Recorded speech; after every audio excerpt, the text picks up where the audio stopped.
will be sure to be called out.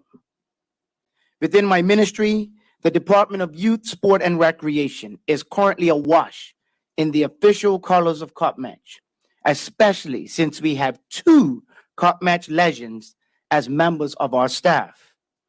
Cup Match legend Mr. Charlie Marshall and Cup Match legend Mr. Jacon Edness.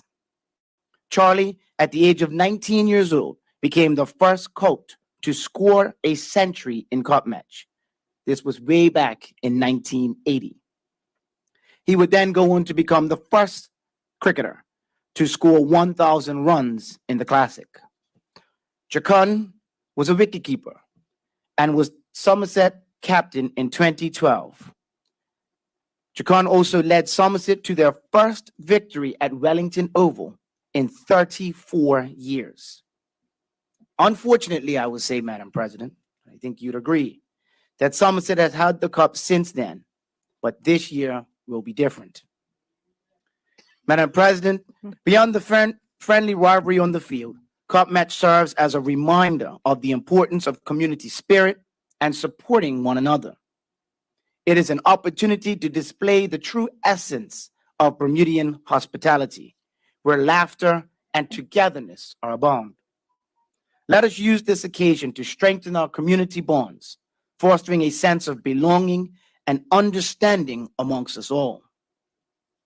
Madam President, I'd like to express my gratitude to this year's host, the St. George's Cricket Club, especially the president, Mr. Neil Painter, and his committee, organizers, sponsors, and countless volunteers who are working tirelessly to make this year's Cup Match possible.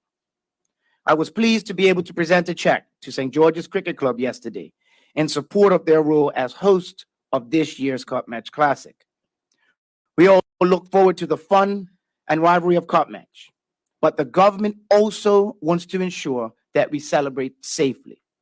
And Madam President, to that end, the Ministry of Youth, Culture, and Sport will be providing funding to an engineering company to ensure that the scaffolding at the event has been professionally assessed and signed off on. Madam President, in addition to acknowledging the hard work of Mr. Painter and the St. George's Cricket Club, I'd also like to thank the Somerset Cricket Club President, Mr. Richard Scott, and his team. Both of your club's dedication and commitment ensure that this celebration remains a cherished highlight on our calendar.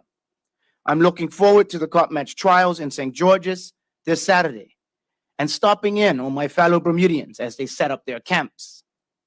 Next Thursday will be my first time, Madam President, as minister, greeting the players and officials just before the coveted first ball. Madam President, as we embark on the festive journey, let us embrace the spirit of Cup Match wholeheartedly. I would like to encourage the public to attend the Cup Match trials at each club this Saturday and stay for the exciting selection process that ensues that evening. Also, the Colt Cup Match is this Sunday at 11 a.m. at St. George's Cricket Club, where you can witness the up-and-coming players as they take on one another. I'm honored to be part of this year's game, and I know that this festive event symbolizes the bonds that tie us together, connected through heritage, pride, and unity. This is a time, Madam President, when families, friends, and even strangers come together to create lasting.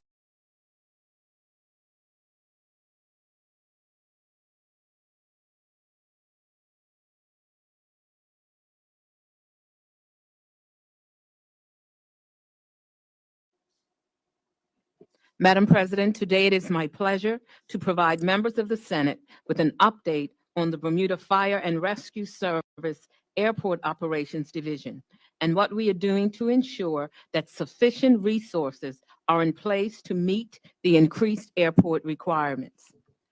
Madam President, members of the Senate will recall that the Bermuda Fire and Rescue Service operates the Airport Rescue Firefighting Services section, which provides aircraft rescue and firefighting services for the L.F. Wade International Airport.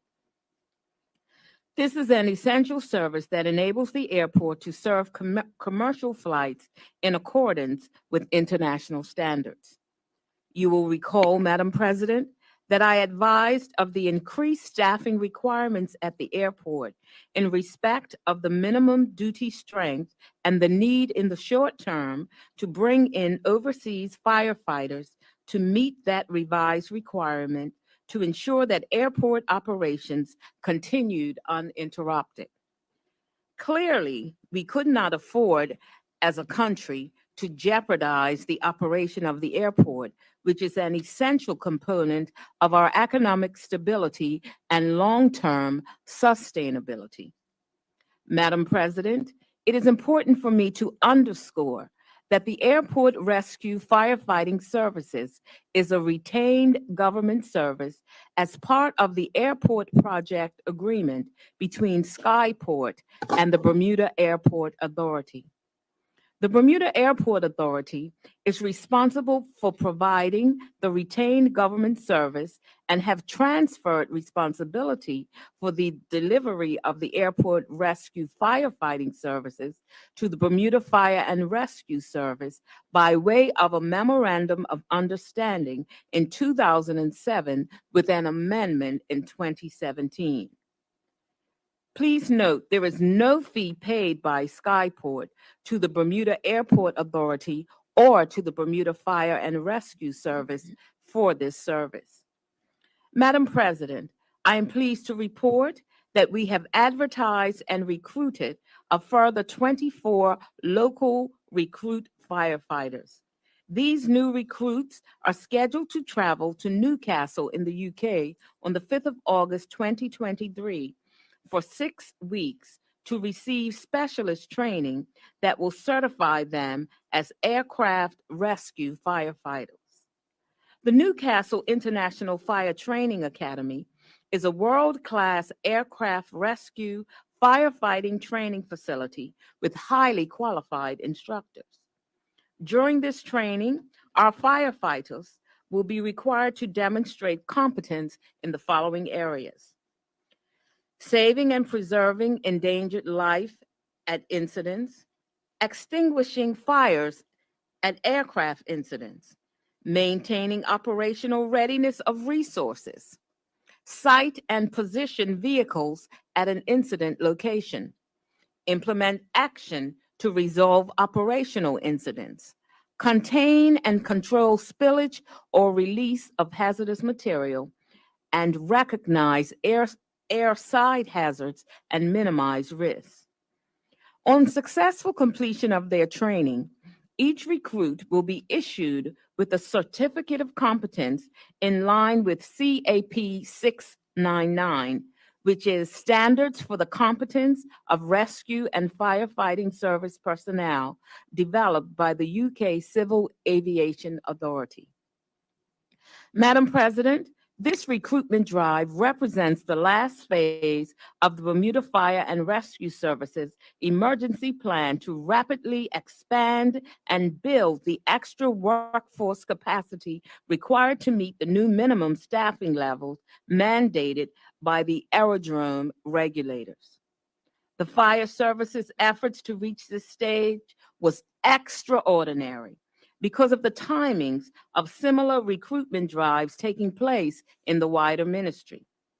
Madam President, the Minister of National Security met with the Chief Fire Officer and his management team last week to express the government's pleasure with the progress to date.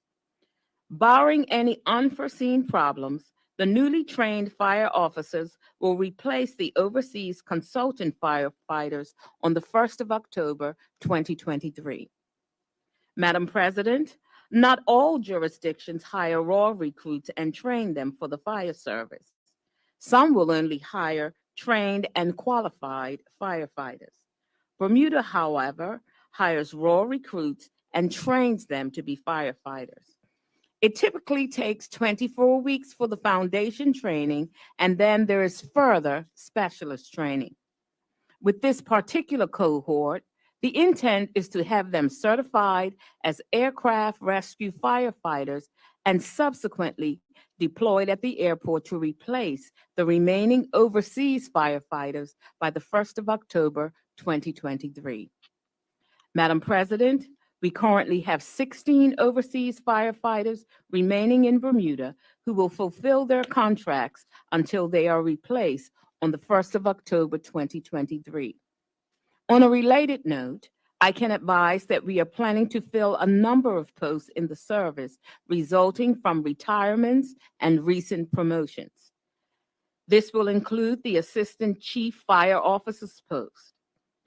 Earlier this month, 2 senior-level management positions were filled. This is in alignment with the Fire Service's succession plan and departmental objectives for 2023 to 24.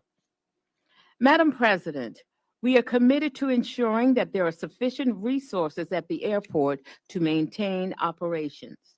We are also committed to recruiting and retaining Bermudians in the service in general. This essential service provides a challenging and rewarding career, and I encourage people to apply to join.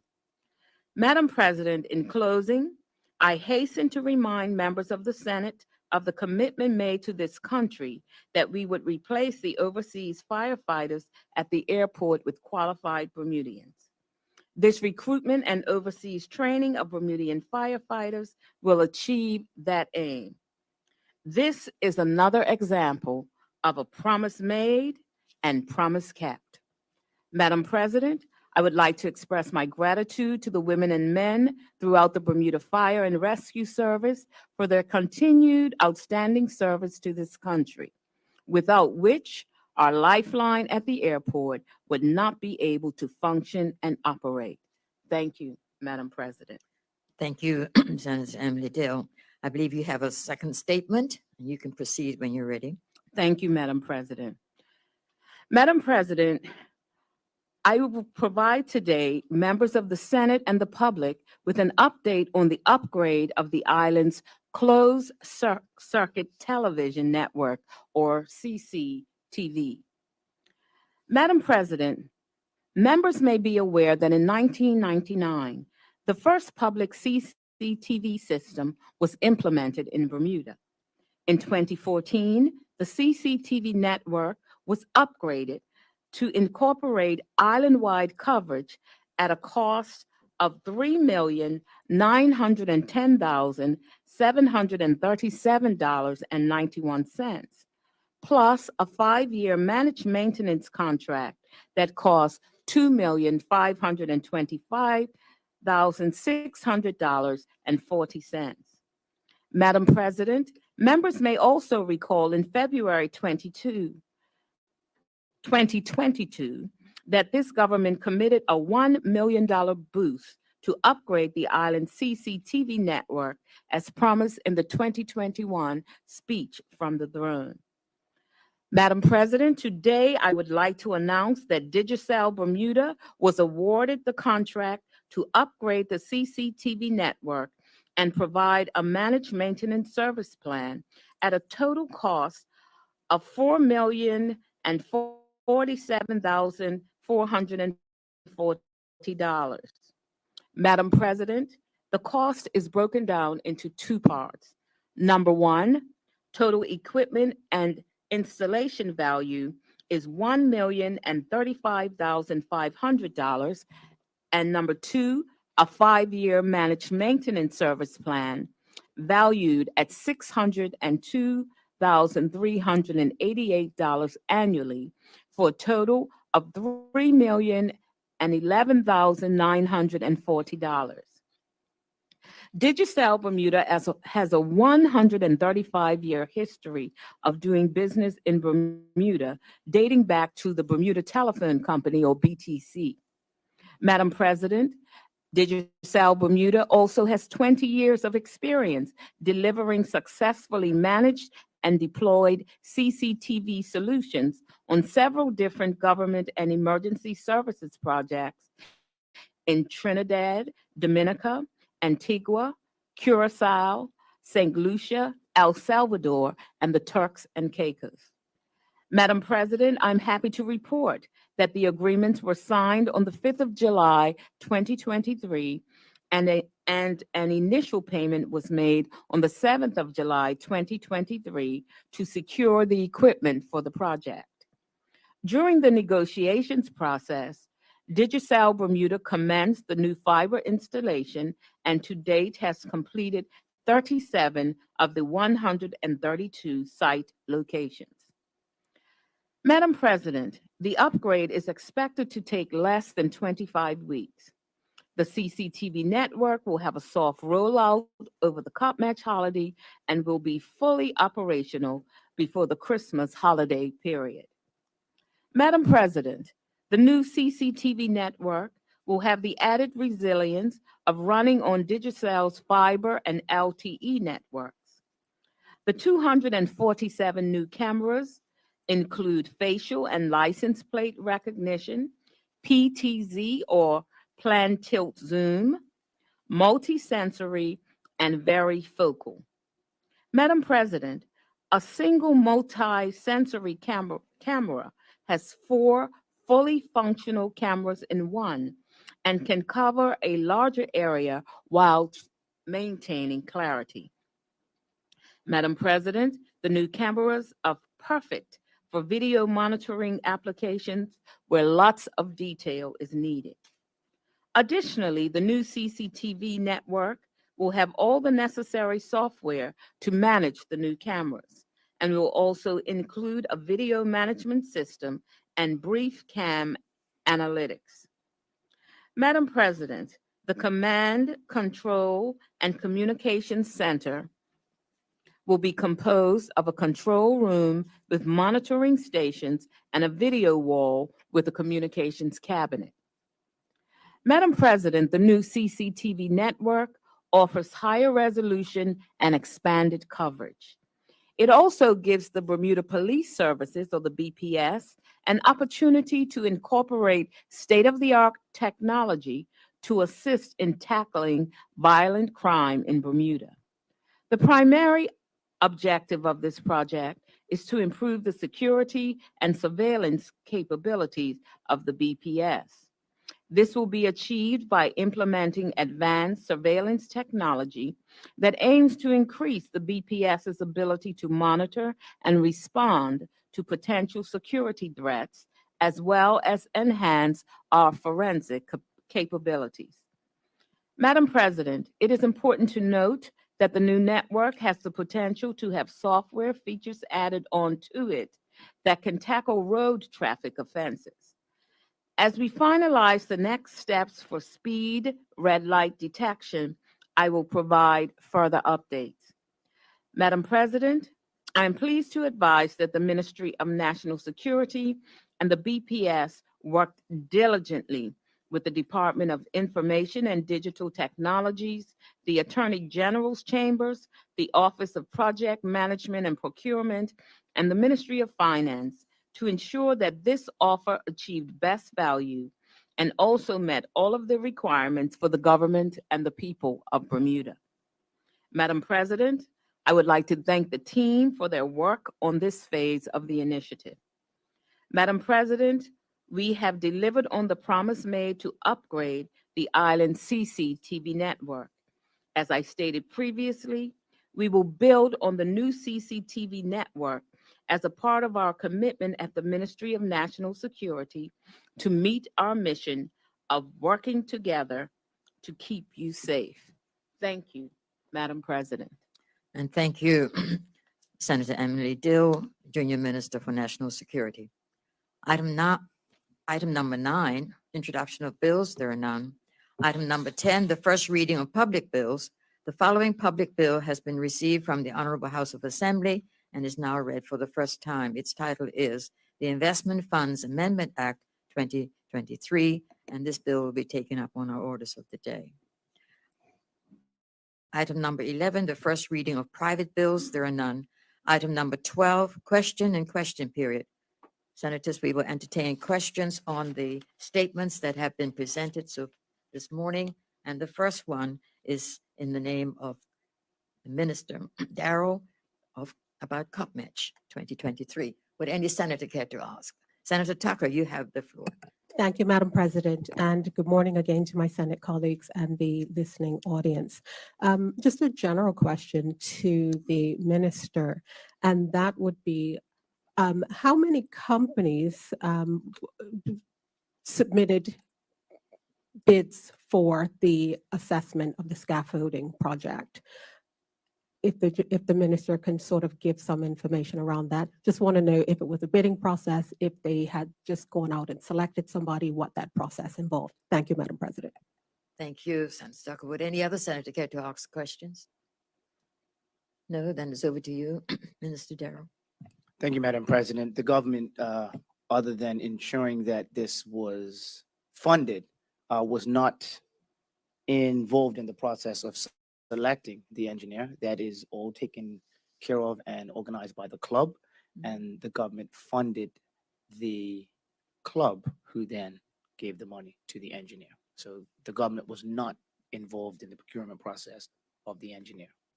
Thank you, Ms. Darrell.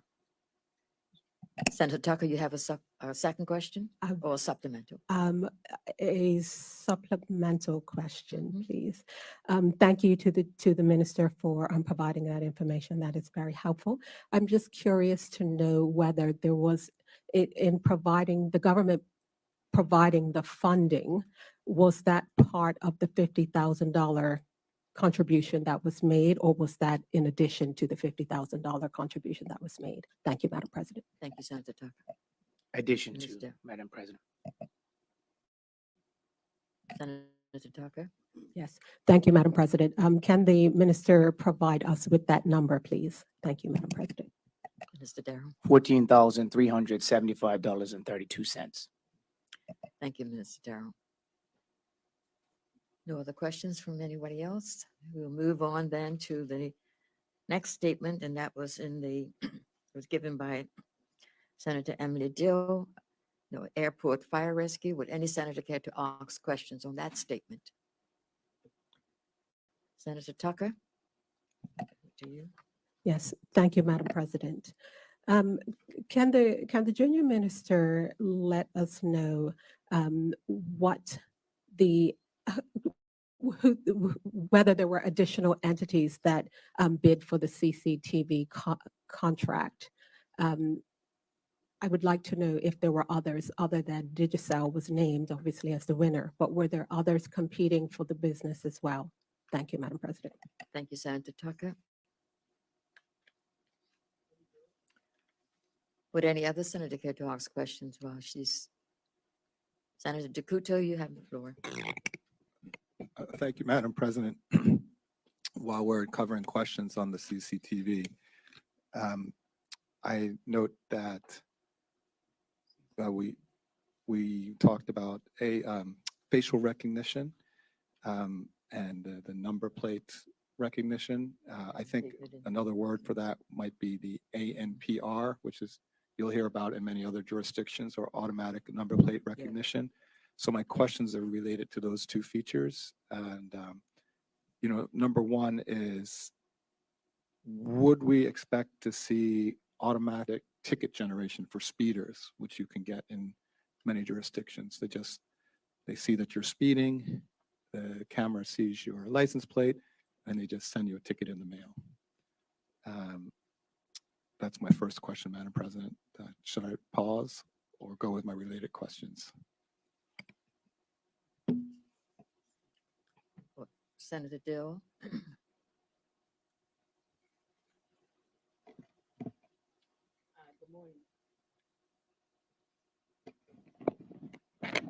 Okay, thank you. Thank you, Senator. With regard to the question by Senator DeCuto, it is my understanding that the new system will have the capability to do the features that you have mentioned.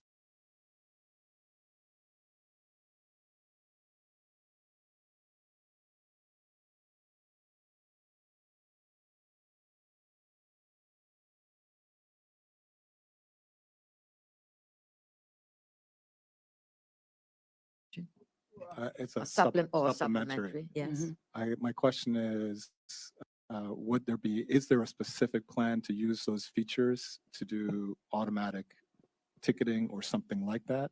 Or is there not currently a plan? Thank you, Madam President. Thank you. As I stated, that is something that will be added gradually. So yes, the answer will be yes. Eventually, we will have the full gamut of the capabilities in operation.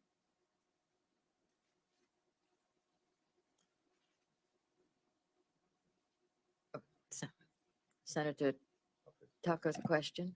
Mhm.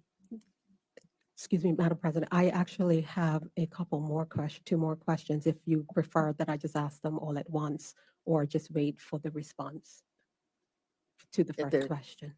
Are they supplemental questions or No, the separate questions. separate questions? Yes. Well, you can ask all three of them then. Okay, thank you, Madam President.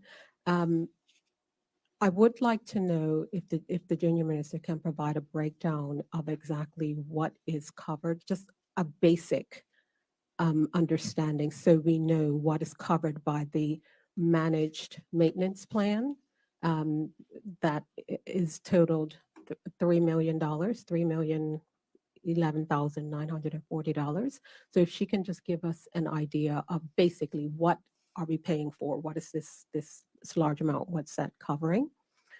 And also, I would like to know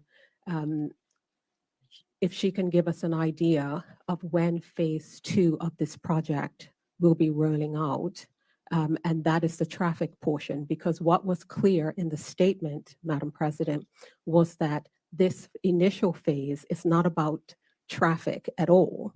And I stand to be corrected, but this is about, as this statement does say, it's about improving the security. The primary objective of this project is about improving the security and surveillance capabilities of the BPS, and that the new technology has the potential to have software features added to it so it can tackle road traffic.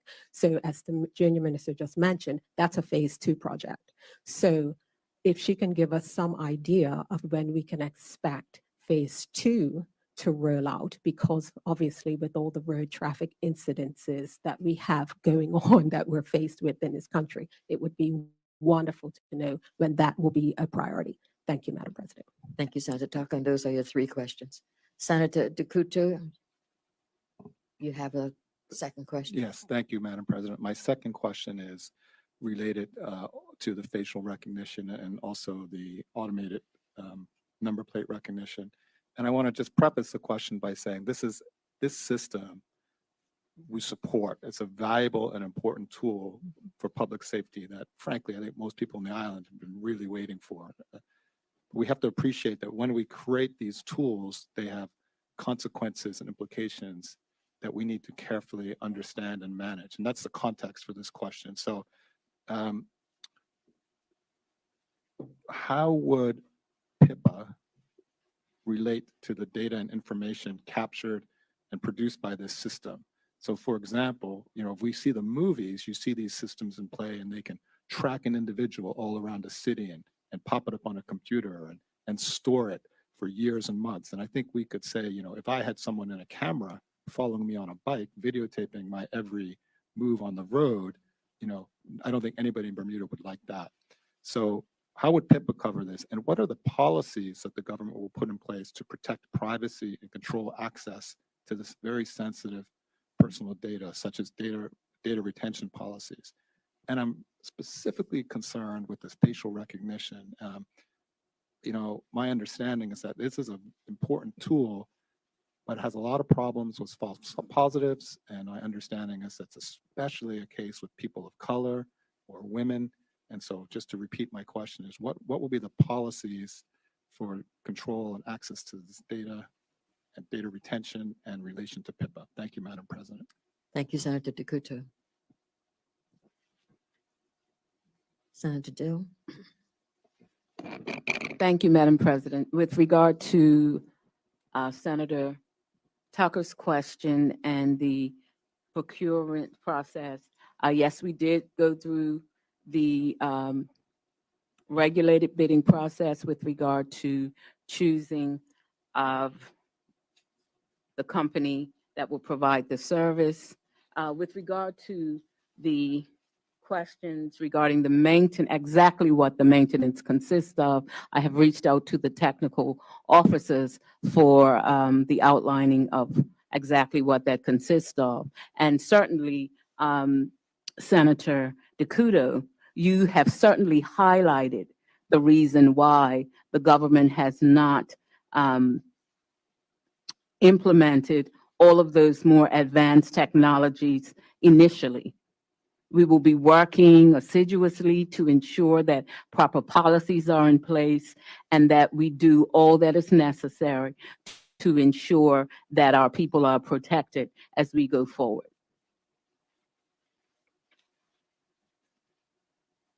Senator Tucker? Yes, thank you, Madam President. Thank you to Junior Minister for responding to my question. I have a supplementary. If she can just let me know, or let us know, she mentioned that there were other entities. Is she able to tell us how many other entities competed for the business? Senator Dill? Yes, Senator, there were 13 bids. And with regard to the maintenance management plan, that covers repairs and the upkeep of the system, ongoing upkeep.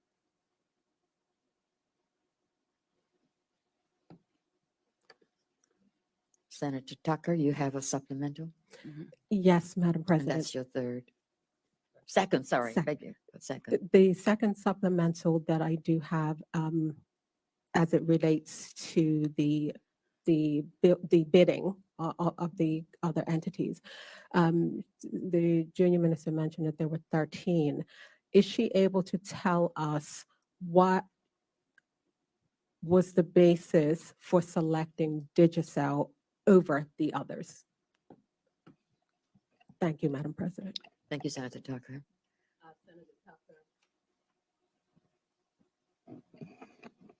Senator Tucker, as outlined in the statement that I provided, Digicel has a 135-year history as well as 20 years of experience with regard to managing and deploying CCTV solutions in several different localities. And as such, we felt that they were the most experienced and qualified to provide the service that was necessary at this time for the island of Bermuda.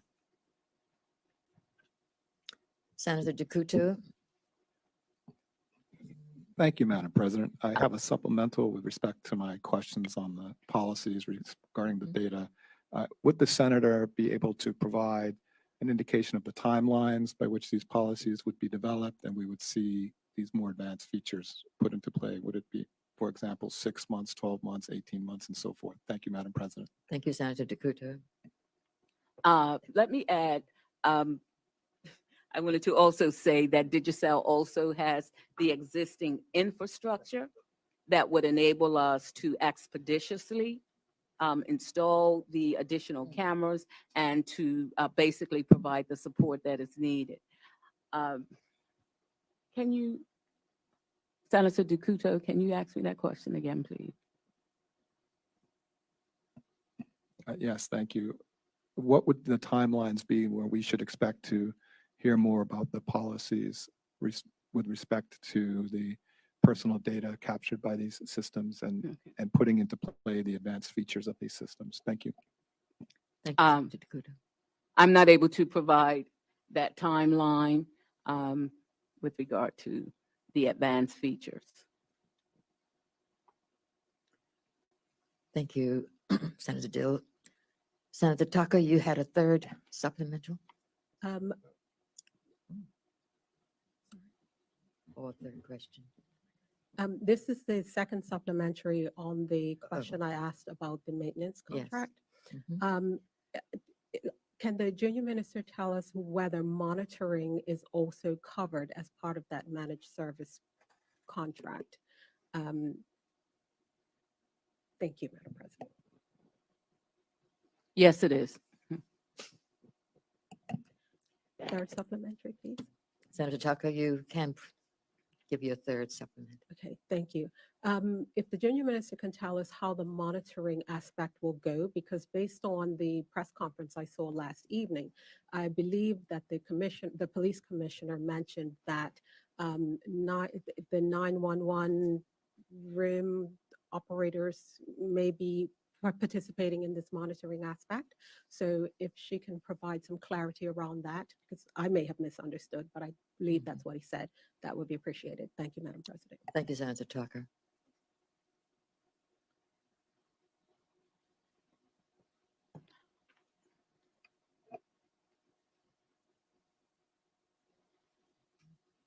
Yeah.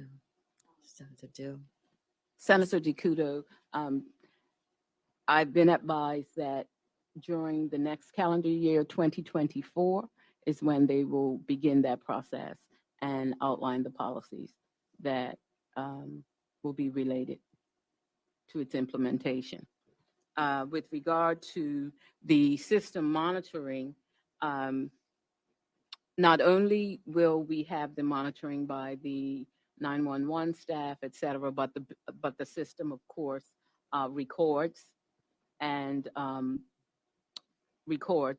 thereby monitors, provides an ongoing record of everything that has taken place. Thank you, Senator Dill. That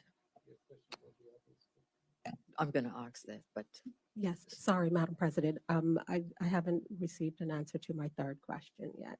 can you repeat your third question again? Yes, please? so the third question was an anticipated rollout for phase 2 of this particular project, which includes the traffic monitoring and processing. Thank you. I believe I just shared that will be during calendar year 2024. Thank you, Senator Dill, and thank you, senators. But I will ask if senators have a question on the first statement that Senator Dill gave, and that is on the airport fire rescue services. Does any senator wish to ask questions on that statement? Senator Tucker, you have the floor. Thank you, Madam President. I think this is wonderful. Obviously, being able to provide appropriate fire service personnel is of critical importance for all the reasons that have already been publicized. I would like to know if the junior minister can tell us how many firefighter positions are still needed to be filled within sort of the central, east, and west stations to bring them to full capacity. Thank you, Madam President. Thank you, Senator Tucker.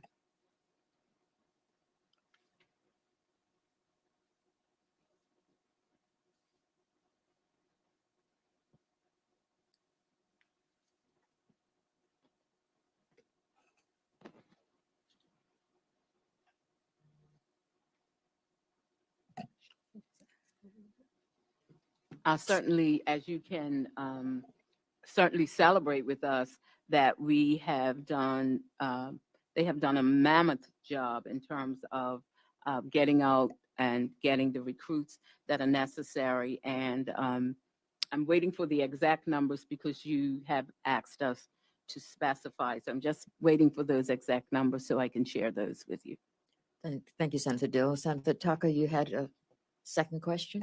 Yes, Madam President. You can ask. I have two questions, if I can put them both out. Yes, you can. Okay, Thank you. perfect. So the second question is, this statement makes mention of wider recruitment drives going on in the ministry. So I would like to know if the junior minister can tell us, give us an update on the recruitment efforts taking place in the wider ministry. That would be very helpful. And then my third question is, if the junior minister can tell us what training have the new recruits completed to prepare them to participate to receive the specialist training for certification as aircraft rescue firefighters. Thank you, Madam President. Thank you, Senator Tucker.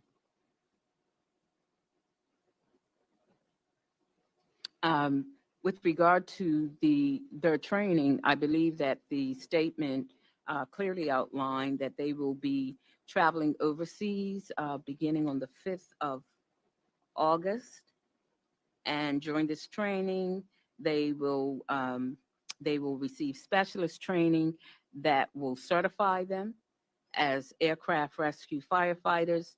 They'll have competence in saving and preserving endangered life at incidents, extinguishing fires at aircraft incidents, maintaining operational readiness of resources, site and position vehicles at incident locations, implement action to resolve operational incidents, contain and control spillage or release of hazardous material, and being able to recognize airside hazards and minimize risks. On successful completion of their training, each recruit will be issued with a certificate of competence in line with the CAP 699, which are the standards which were developed by the UK Civil Aviation Authority. Senator Tucker? Yes, have a please. supplemental? Yes, I do. Okay, so the supplemental question is this. The statement mentions that the 24 local firefighters are going off to do their specialist training. Mhm. It also mentions that it typically takes 24 weeks for the foundation training that they need to be done.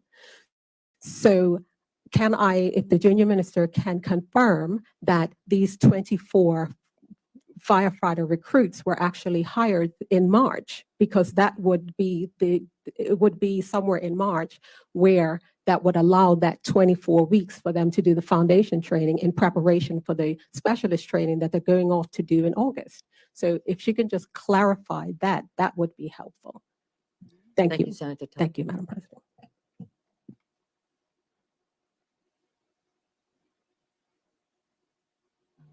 I believe that what the statements said was that in some jurisdictions, they require 24 weeks.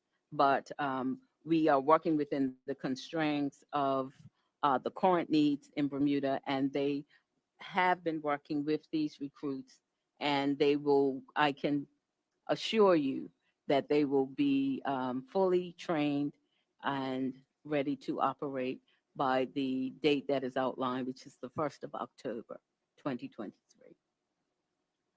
Thank you, Senator Dill. Senator Tucker? Very Yes. supplemental. Yes, thank you, Madam President. Having been on the Newcastle firefighters website and have seen the prerequisites for this training, the specialist training that they're going to be doing, one of them is being a breathing apparatus wearer. So apparently that's some kind of certification. So as part of the foundation training, if the junior minister can tell us how of the 24 weeks that was mentioned in the statement for the foundation training, how long was the training that they actually received, and was part of that this breathing apparatus wearer? It included. Did it include it? Yes, because that is a prerequisite that I saw on the website. So if she can provide that information. Thank you, Madam President.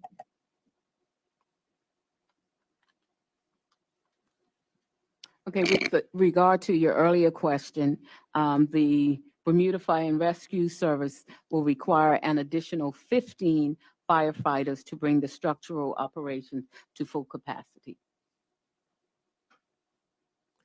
Thank you, Madam President. May I ask a supplemental? Mhm. You may. Can the junior minister give a breakdown of how that spreads across the 3 different entities, so the Central, East, and West? Thank you, Madam President. Thank you, Senator Tucker.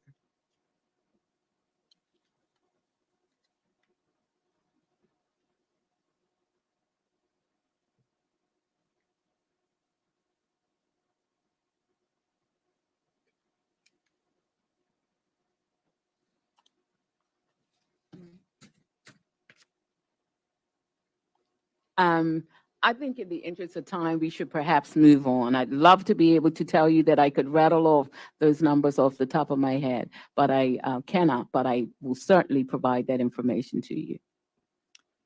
Thank you, Senator Dill, for giving the Senator an indication that you would obtain that information for her in due course. That being the end of the, Senator Tucker. Thank you. Sorry, Madam President. Again, could I ask the junior minister if she can provide the response about the wider efforts that are going on in the ministry to complete the recruitment and exercises? Thank you. It'd be great to have an update on that. Just generally, it's mentioned here that fire service efforts to reach the stage was extraordinary because the timings of similar recruitment drives taking place in the wider ministry. So if she can give us an update on where we are with the recruitment generally in the department, that would be helpful. Thank you. Thank you, Senator Tucker.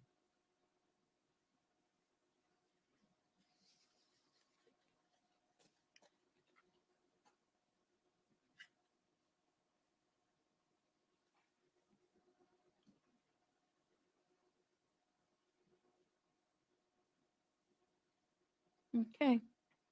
Senator Dill. If you'd be kind enough to outline all of those questions, and I will provide them to you in writing. Thank you. Thank you, Senator Dill, and thank you, Senator Tucker, for your questions. And as Senator Dill has indicated, she will receive your questions and she will respond in due course. Senators, that's the end of our question period on the statements that have been given this morning. And that brings us to item number 13 on our agenda, and that is orders of the day. And the first order of the day is the consideration of the draft order entitled Contributory Pensions Amendment Benefits, number 2, Order 2023. And I believe Minister Owen Darrell, you'll take that on for Senator Hudson, who's abroad. Thank you, Madam have the floor. President. I shall do so. Madam President, I move that Standing Order 71-2 be suspended so that Senate may now take under consideration the Contributory Pensions Amendment of Benefits Number 2, Order 2023. Is there any objection to that motion? No objection. Madam President, I move that the Senate do now take under consideration the draft order entitled Contributory Pensions Amendment of Benefits Number 2, Order 2023. Is there any objection to that motion? No objection. Minister, you can carry on. Thank you. Madam President, I'm pleased to present the order entitled the Contributory Pensions Amendment of Benefits Order 2023. The purpose of this order is to increase pensions and other benefits as described in the Contributory Pensions Act 1970 by a rate of 4.10%. This rate will have an effect date of August 16th, 2023. Madam President, Contributory Pensions Amendment of Benefits Order 2023, tabled on July 14th, 2023, is a reflection of government's commitment to improving the quality of life of our senior citizens.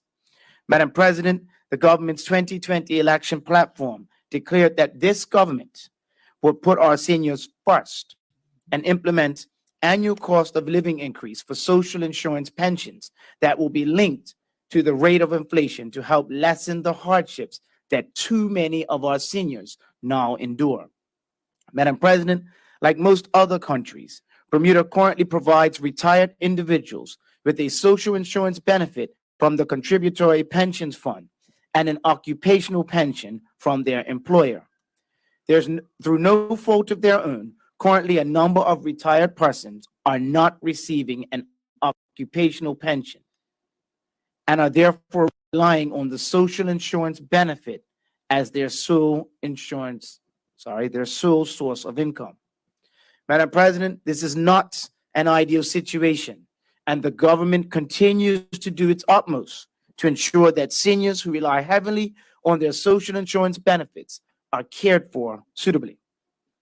Madam President, notwithstanding the above, the CPF benefit continues to provide an important base retirement income for many. Currently, the maximum pension paid under the CPF remains about 26% of the median annual gross earnings for Bermudians, as indicated in the Bermuda Job Market Employment Brief produced by the Department of Statistics. This compares closely to the UK, where the full basic state pension as a percentage of average earnings is around 24%.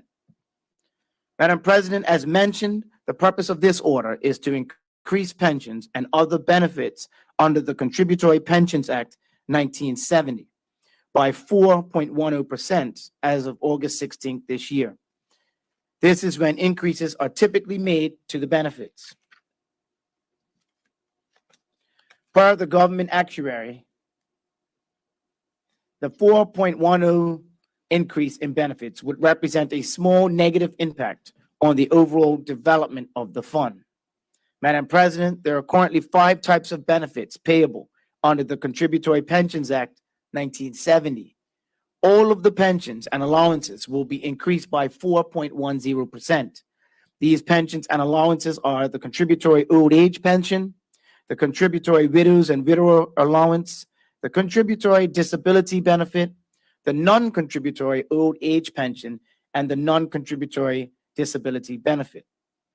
Madam President, the basic contributory pension is $1,106 per month. The maximum contributory pension currently payable, which includes additional increments, is approximately $1,610 per month. Altogether, some 14,766 individuals currently receiving benefits under the Act. The proposed 4.10% increase with the additional increments will raise the basic contributory pension to $1,152 per month, and the maximum benefit to approximately $1,673 per month. The increase in pension payments will be included in the September 15th, 2023 payment. Thereafter, beneficiaries should expect to see their 4.10 increase in their regular monthly payment on the 15th of each month. Madam President, the 4.10% increase marks the 15th pension increase that the Progressive Labor Party government has put through in its time in government. Since taking office in November 1998 and then again in July 2017, this government has put through 14 increases prior to this one. Madam President, in every case, the benefit increase has either exceeded the prevailing rate of inflation or has been in line with the underlying trend rate, thereby placing seniors' pensions under the Consumer Price Index in good stead. Madam President, honorable senators are advised that based on the CPI, the cost of living has increased by a further 4.10% since the last increase was granted. Therefore, this proposed benefit increases fully covers the prevailing rate of inflation. Madam President, I'd like to remind the Senate that the 2023 increase in benefits would normally be accompanied by a corresponding increase in contributions by the recommended rate of 6.60%, which is above the benefits rate. Madam President, it should also be noted that contributions were last increased in August 2018 by 4.2%. Honorable members will recall that in the 2018 throne speech, government announced that Bermuda's social insurance system will be changed from a fixed rate contribution to one based on a percentage of income. Therefore, it is proposed that contribution increases will be incorporated into the proposed changes in the framework. Madam President, in that regard, I'd like to note that during the tabling of the 2020 actuarial report on February 4th, 2022, important work continued to be done by the Pension Reform Committee. This committee, which includes officials from the Ministry of Finance, the PFIC, the Public Funds Investment Committee, assisted by consultants McKinsey and Company and LifeWorks, formerly Morneau Chappelle, which has been assisting the current state of the PSSF which is the Public Service Superannuation Fund, and the CPF while evaluating the options to address the government pension funds. Madam President, the work by the Pension Reform Committee consisted of developing a common set of facts around each fund's status, developing a preliminary set of recommendations, and engaging key stakeholders. Legal analysis of the various options is ongoing. These discussions will likely result in changes to address the critical issues in relation to funding and result in a more progressive framework for contributions. Once we finalize that work, increases to pension contribution levels will form part of the reforms. Madam President, contribution rates increased once over a period of 4.2% effective in 2018. Considering the relatively strong position of the fund, it is anticipated that the fund can withstand another year delay in the contribution increases. However, it is critical at this juncture that any future increases in contributions come into force in August 2024. Madam President, as at March 31st of this year, the fund has a net assets of over $1.9 billion, representing approximately 10 times the value of benefits paid in this fiscal year 22-23. If the CPS fund received no further contributions, it could still continue to pay out pensions at the prevailing rate for almost 12 years. However, the reality is that contributions will continue through that time and will be increased from time to time. Consequently, prudent investment of the pension fund assets is an important factor in the fund's financial position. In this regard, government's investment strategy for pension fund assets is achieving good results. As mentioned above, by March 31st, 2023, the contributory pensions fund stood at $1.9 billion.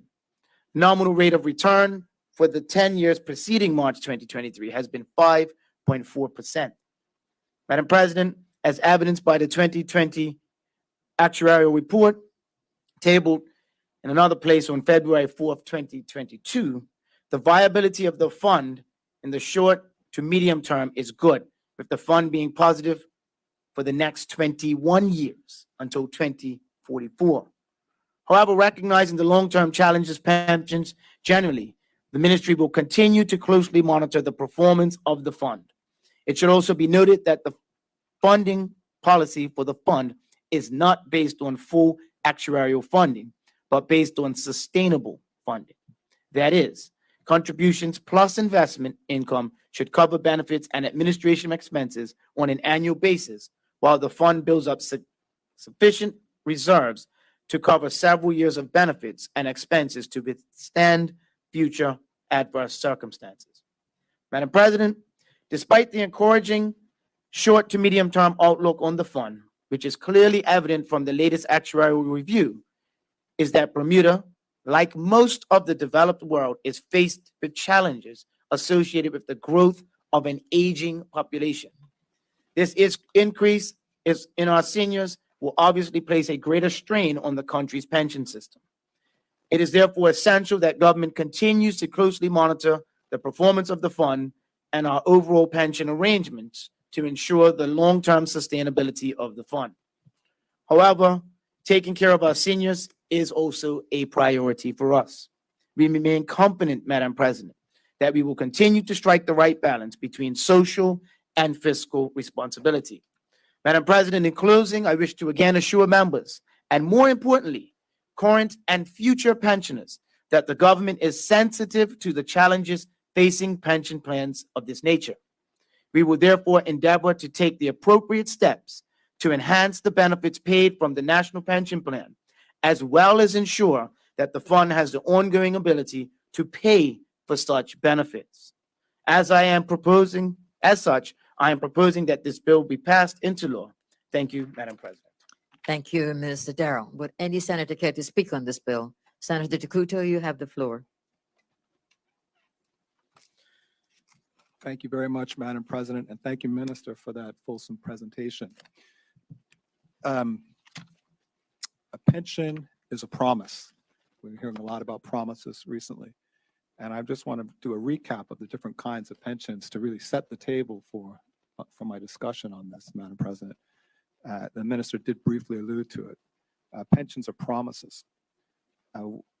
Most, if not all, private pensions that we have now are what we call defined contribution. And I think that would be what most people would have as their occupational pension or the pension you get at your job. The promise there is you give us your money, we'll take care of it, we'll invest it safely, and we'll give it back to you later. That's your money, no one else's.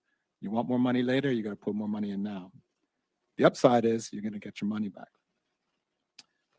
The social insurance, or the CPF, contributory pension fund, as the minister mentioned, is like many other government pensions around the world and is a defined benefit fund.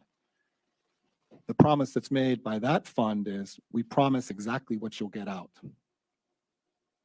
And that's great from the perspective of the recipient of those funds. You can plan, you have fixed amounts that you know that you get if you're on a fixed income. But as we heard in the statement, it becomes quite a quandary for the people putting the pension in place, the government. The payments, the way these work is, the payments that the pensioners get out, this typically covered by investment income on the assets in the fund and payments into the fund by people currently making contributions. That is, people working, not retired yet. That means that money in the fund that you put in, it's not really yours. In fact, typically the money you put in now is supporting the payments to the people receiving their pensions now. So what you have is not your money, all you have is the promise of payments in the future. And I know that this government is keen about its promises to seniors, and we support that. We appreciate what it's like for the people who are living on smaller fixed incomes, and we support this promise of 4.1%. How could we not? But the ability of this fund and this government to keep that promise is what I want to talk about, Madam President, because it's easy to make promises. Very easy. Very easy. Will the fund have the appropriate pension performance? Get the right investments, get the right income. We know that with the economy can sometimes get tricky. That doesn't always work. Will you get enough people paying into the fund going forward? And historically, these kinds of funds have worked because they've been in growth environments. More people, more jobs, and the people paying into the funds are supporting the people to receive their current pension payments. If those two things can go out of whack, Madam President, then things get very tricky with respect to these promises. And in fact, that's why there's essentially no such thing as a private pension anymore with a defined benefit, Madam President. It essentially turns out to be impossible once one of those variables goes sideways. And so we're pleased to support this for our current seniors. But I'm looking around this room and I'm thinking about myself. We know that the current situation is going to run out around the mid-2040s without any changes and without getting into ages. I think that's going to probably overlap several people in this room and many people working today. And I guess people should think very carefully about what is the value of that promise. Because we've heard that there won't be any increases to contributions at this time, but we've been promised further increases. We look forward to seeing that. It will be important for the stability of this fund. Unfortunately, I feel like the can's been kicked down the road here. I've got two other areas that I want to address around how we should feel about this pension fund and the value of this promise, to myself, to my children, to their children, the future generations of our island. This fund has not had audited accounts since 2012, Madam President. If it was a private fund with the BMA in charge, we'll probably talk a little bit about that later, that would not be allowed. There'd be fines and the accounts would have to get done. And if you go to the 2019 auditor's report, the most recent auditor's report, which covers the 29th financial year of government, she has listed this contributory pension fund under a section labeled Matters of Special Importance. That doesn't sound incredibly dramatic, but I think we can agree that auditors are not the most expressive people. So I'm going to translate that here. A matter of special importance, when you hear that from an auditor, I think that's what we would call a raging dumpster fire, Madam President. I want to note that the civil service and the parliamentarians have their own separate pension funds. Now, one distinction between those funds and the social insurance fund, those funds can pull from the general government expenses should there be a shortfall. So if there's something wrong with those funds, it gets backed up. The social insurance fund, that's not the case, Madam President. There's none of that backstop, we would say. The previous auditor to the current auditor also referred to serious deficiencies in the accounting records of the contributory pension fund or the social insurance. The current auditor says it is inexcusable that the CPF has not produced annual financial statements since 2012. If this was a business, Madam President, no one would touch it with a 10-foot pole. But this is the people's money, and this is what people are relying on for the future. And all we currently have is a promise. So what I want people who may hear this or think about this to evaluate is, can I believe that promise? Will the government truly come through on that promise? I next want to turn to the actuarial review, Madam President. Now, it's a little unfortunate because the most recent one we have is from as of the 2020 position. I believe we'll be expecting one later this year of the fund's current position. Some of the highlights from that report, because I did not read it and take away a positive message, Madam President. In fact, as someone who would include this pension as part of my own retirement planning, I'm a little concerned. Obviously we had COVID. We talked about one of the levers that supports the fund's payments is the current working person's payments into it. And those were paused during COVID, and we understand and appreciate that. But of course, they affected the performance of the fund. The asset to expenditure ratio, or the number of years that the fund's assets could cover payments, if everything just stopped today, decreased over the 3 years prior to 2020 from 11.8 to 10.5 years, so the amount of time that fund could cover decreased by 10%. And I think I heard in the statement from the minister, in fact, it's further decreased again.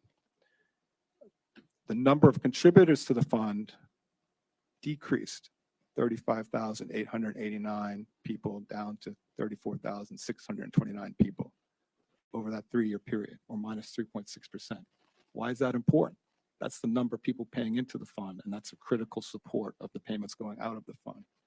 The old age ratio support, that's the number of people who are of working age, call it under 65s, versus the number of people over 65. So again, it's a measure of the number of people paying into the fund versus the number of people being supported or taking payments out of the fund. That decreased from 3.1 to 2.6, minus 16%. So again, all these indicators are showing basically a decline in the position of the fund. Now, again, I know these indicators are out of date, but I believe most people will agree the general situation now in Bermuda is we have even more older people versus working age people. That's from the government's own reports. We know the working population is decreased. Again, recently the government was talking about how the unemployment rate had gone down, but wasn't talking about that the total number of jobs on the island had also gone down by over 300 jobs. So under the actuary's best estimate scenario, this fund will exhaust in 2044. Again, I mentioned I'm looking around at my future. People in this room, anyone of working age right now should be incredibly concerned. And I'm glad to hear about the government's plans. I want to know, we all want to know what they're going to do to fix this fund. Some of the statistics I gave, Madam President, are about the number of older people versus the number of working age people. We also have heard from the government that we need to have 8,000 people added to this working population. That is a major, major driver and lever of this fund's success and health. So again, we not just want to hear about how they're going to increase contributions from working people into the fund. We want to hear about how the government's going to grow the economy, grow the working population. It's a critical lever for the support of this fund. Unfortunately, we know that that is currently not happening. We know that younger generations are leaving. We know that the population is shrinking and aging. So while I'm glad to hear the government talk about its plans and consultations, we look forward to seeing specific, achievable actions about how the finances of this critical fund can be brought under control and how the sustainability of our future generations can be ensured. Thank you, Madam President. Thank you, Senator Takuto. Would any other senator care to speak on this bill? Yes. Senator Kieran Bell, Vice President, you have the floor. Thank you, Madam President. I don't want to be too repetitive, and I know that Senator John White in the last session commented on the delay since 2012 in auditing. I just wanted to flag that I too share that concern. And while I'm encouraged by Minister Darrell's indication of the reform, and in addition, the report that was in the House on Friday on the reform that's going on, I query how it's possible to really do an informed reform assessment without audited financials of the pension funds, which are now outstanding for over a decade. Thank you. Thank you, Senator Kieran Bell. Would any other senator care to speak on this bill? Senator Robinson, you have the floor. Thank you, Madam President. I stand in support of the bill. And I want to just address a few comments that have been made already. First of all, I think the listening public needs to go back and reassess what the minister said. The fact that right now the value of the pensions is $1.9 billion. I think it's important that at this moment that we focus on that amount and the fact that it is about 10 times, more than the benefits, meaning that we could, for the next 10 years, still be able to pay out based on what we're paying now. I think it's important that we focus on that. That right now is what the situation is, 1.9 billion.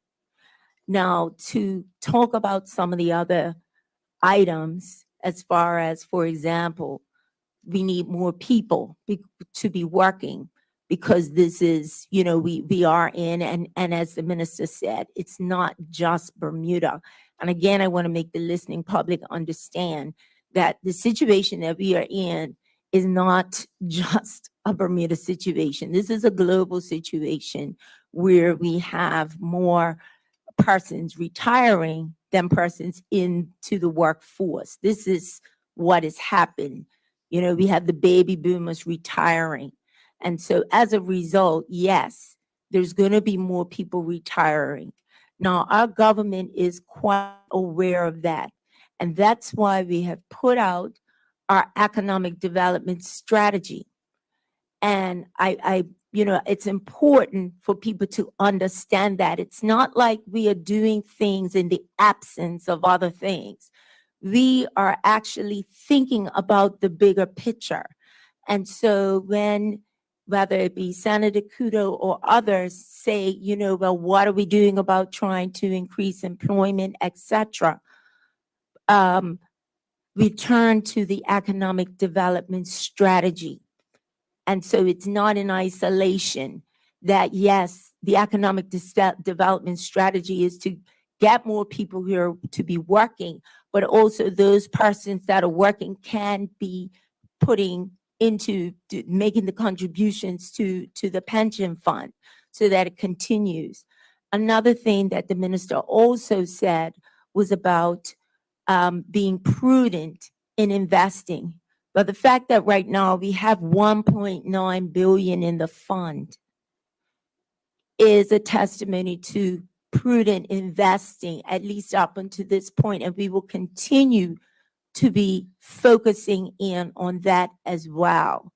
So as much as I hear about the fact that, we've got the comments from the Auditor General, everything else, we must focus on the facts right now. And the fact is that we have 1.9 billion right now in the fund, and that this government is working to ensure that we continue to increase the amount of jobs and persons that can contribute for the future. Thank you, Madam President. Thank you, Senator Leslie Robinson, the Junior Minister for Economy and Labor. Would any other senator care to speak on this bill? Senator Tucker, you have the floor. Thank you, Madam President. I just want to make a general comment. I wasn't planning on saying anything, but I would like to make a comment as it relates to us focusing on where we are right now. I understand fully that we have $1.9 billion to be concerned with. However, I am one of those people that will be affected within this 10 years plus period. And there are a lot of others that will be concerned within this 10 years plus period. And so I think that for those of us who will be affected within 10 years, we also know that 10 years will go very, very quickly. And so will there be pension monies? I get that the government is trying to do what they can to make sure that there is pension monies. However, I would be more encouraged if I saw a sense of urgency around immigration, sorting that out, around, again, getting that working population, the working residents here and engaged. We heard, again, that 8,400 plus people that we need and the aim was to do it within a 5-year period. When I'm talking about the sense of urgency, when does that 5-year period, when does that start? Because we don't know. At least I don't know. I don't know if anybody in this room knows.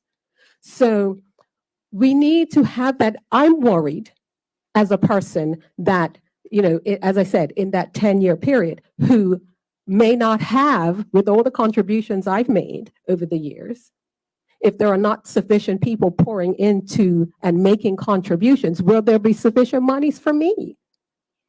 And that's a big concern. I see my government colleagues shaking their head, yes, but where is the assurance? I know that there are plans, and I am not saying in any way that they're not working. I'm not saying that. I am just saying I'm looking for the sense of urgency to ensure, because I can't in 10 years time, 12 years time, whatever it is when I retire and others retire, we can't live on a hope and a prayer. We need to make sure that we have solid and we have confidence in the fact that there will be sufficient pension funds in the kitty for us to draw from. Thank you, Madam President. Thank you, Senator Tucker. Would any other senator care to speak on this bill? Hearing none, then it's over to you, Senator Darrell. Thank you, Madam President. Minister Darrell. So just to sum up what I said earlier, and I don't want to get too controversial with this, but I started with giving an 8-page brief on all of the things that the government is doing to ensure that our seniors are taken care of. I also went through in my 8-page statement in great detail what we have done over multiple progressive Labour Party governments to show that we are being prudent and we are being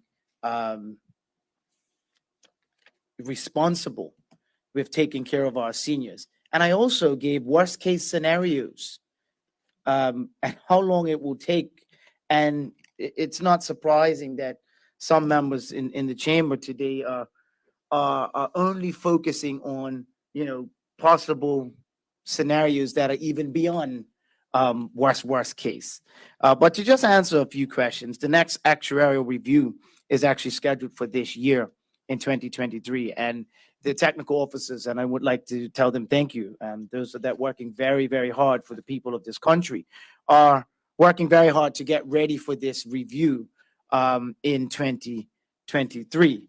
So, Madam President, while I do hear the comments and one of my phrases is these doom and gloom comments coming from the other side, I am confident, and Bermuda should be confident, that the technical officers that are working on managing these funds are doing a great deal to make sure that we do not get anywhere close to the doom and gloom possibilities or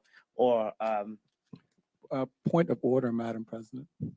Senator Decuto, what is your point of order? The doom and gloom, some of the things that I quoted were from the actuarial report and were described as the best. yes, with a point of best order, Madam estimate President. this scenarios doesn't to sound like leave Board of the Order. administration Senator Decuto, that's not a inadvertently point. misleading the Senate, Madam President. Senator Darrow, continue. And Minister Darrow. thank you very much. And as we did say in the statement, that we are dealing with these reforms and we will continue to be prudent with the investments that we are making in regards to this fund. So, Madam President, I think that despite some of what we've heard today, I think that I am confident, and the public and seniors should be confident that we will continue to be on the right track and not get anywhere close to the doom and gloom that we've heard. Thank you, Madam President. Minister Darrow, you can now move your bill. Madam President, I move that the Senate do now take under consideration the draft order entitled Contributory Pensions Amendment of Benefits Number 2 Order 2023. Is there any objection to that motion? No objection, carry on. Madam President, I move that the said draft order be approved and that the following message be sent to Her Excellency the Governor. Is there any objection to that motion? You're going to do the motion now, sorry. May it please you, Your Excellency, the Senate, having had under consideration a draft order entitled the Contributory Pensions Amendment of Benefits Number 2 Order 2023, proposed to be made by the Minister of Finance under provisions of Section 37 of the Contributory Pensions Act 1970, has the honor to inform Your Excellency that the Senate has approved the said draft order. Is there any objection to the message being sent? No objection, the message will be sent. Thank you, Minister Darrell, and thank you all senators who participated. We will now move on to the next item on our orders of the day, and that is the second reading of the Investment Funds Amendment Act 2023. And that also will be taken on by Minister Darrell. When you're ready, Mr. Darrell, you can continue. Thank you, Madam President. If you just give me 1 second Yes, to indeed, you've just had that bill. We'll give you move from one to the other. time. You're helping out the Junior Minister of Finance, who's attending her conference.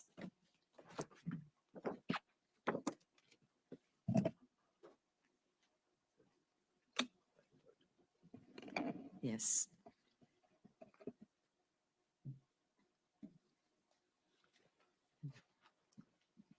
Standing. Thank you, 5. Madam President. Madam President, I move that the provisions of Standing Order 25 be granted so that Senate may now proceed with the second reading of the public bill entitled the Investment Funds Amendment Act 2023. Is there any objection to that motion? No objection. Madam President, I now move that the bill entitled the Investments Fund Amendment Act 2023 be now read a second time. Is there any objection to that motion? No objection.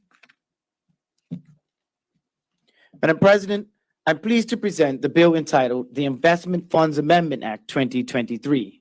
The purpose of this bill is to amend the Investment Funds Act 2006 to provide for the following: to clarify the obligations of operators of an investment fund, to extend the use of late fees for non-compliance by operators of an investment fund with certain strict requirements of the Act or associated rules, to provide for extensions to certain filings that may be made by the investment fund in line with the manner in which the other financial sectors are regulated for such matters, to expand the range of directions the authority may issue in relevant circumstances, to require appointed auditors to communicate certain matters to the authority and to introduce So your papers? housekeeping updates. Madam President, the Bermuda's financial sector is subject to the regulation and supervision of the Bermuda Monetary Authority. The authority was established in 1969 under the Bermuda Monetary Authority Act, 1969. The authority is authorized to act as the advisor to the Minister of Finance on policy matters related to any financial institution. Accordingly, the authority proposes laws where it can do so appropriately and consistently with its function under the BMA Act. Additionally, the Act provides the authority with substantive licensing, supervision, and intervention powers to regulate the Investment Funds Authority in Bermuda. Madam President, the Senate would be aware that the authority is the member of the International Organization of Securities Commissions, or the IOSCO. Madam President, for members of the public who may not be aware, the IOSCO is an association of organizations that regulate the world's securities and future markets, and the IOSCO core principles underpin the funds regime here in Bermuda. Madam President, core principle 11, setting expectations for enforcement of securities regulation, prescribes that regulators should have comprehensive enforcement powers. This core principle suggests that enforcement powers should be broad enough to cover the range of regulatory breaches that may occur. The enforcement powers that are currently stated in the Act tend to prioritize severe breaches, such as those that will likely cause the authority to petition the courts to wind up the non-compliant fund. However, as previously stated, the enhanced supervisory powers in the proposed amendment strengthen the authority's ability to take targeted corrective action that is proportionate to the nature of the breach identified. Such breaches may not in isolation be severe enough to warrant winding up, but do require some level of regulatory intervention, such as the imposition of a late fee for the insurance of the direction to facilitate compliance. Madam President, key highlights of the amendments are as follows.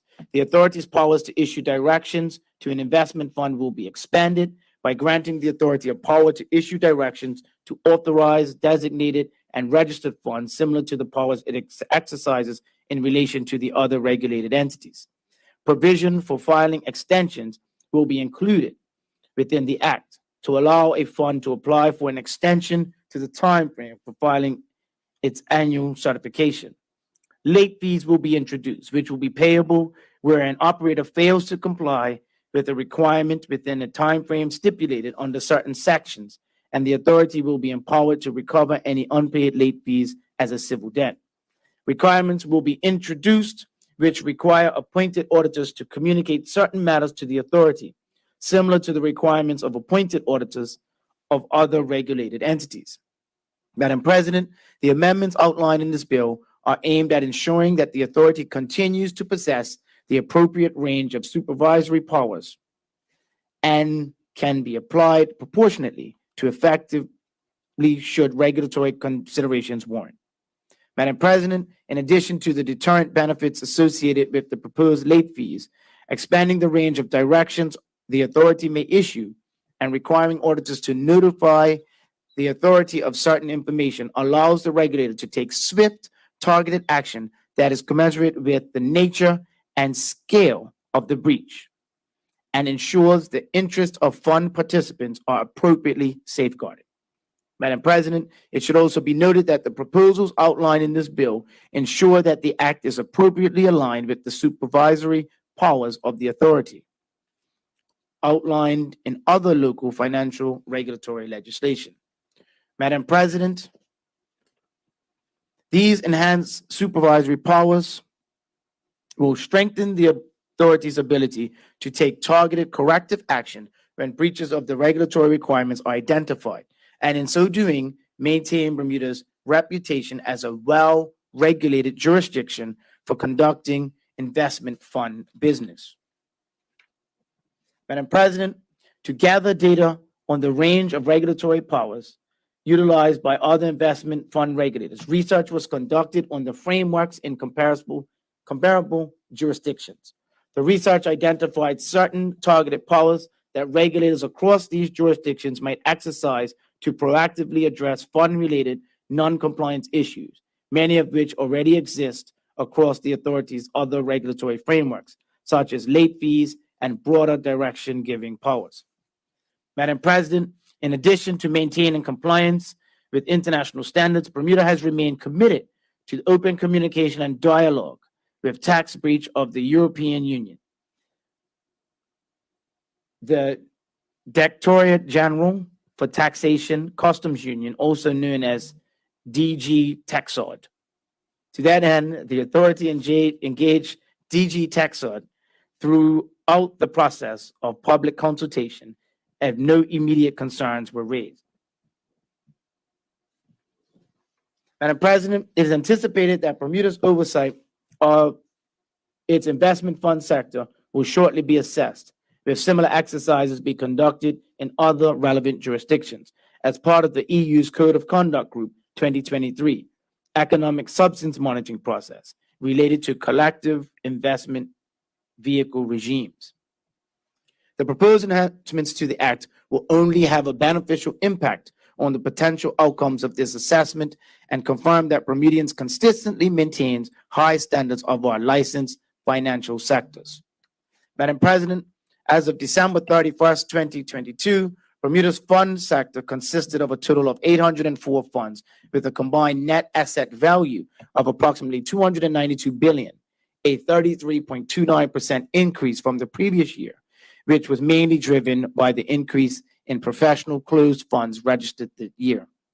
With recent changes to the funds legislation in 2019, which amongst other things included an expansion of the investment fund definition, there was an increase in the total number of funds on the register. With the widening of the investment fund definition and the various other changes to the funds legislation, the authority has increased its outreach in order to promote awareness of the regulatory framework here in Bermuda.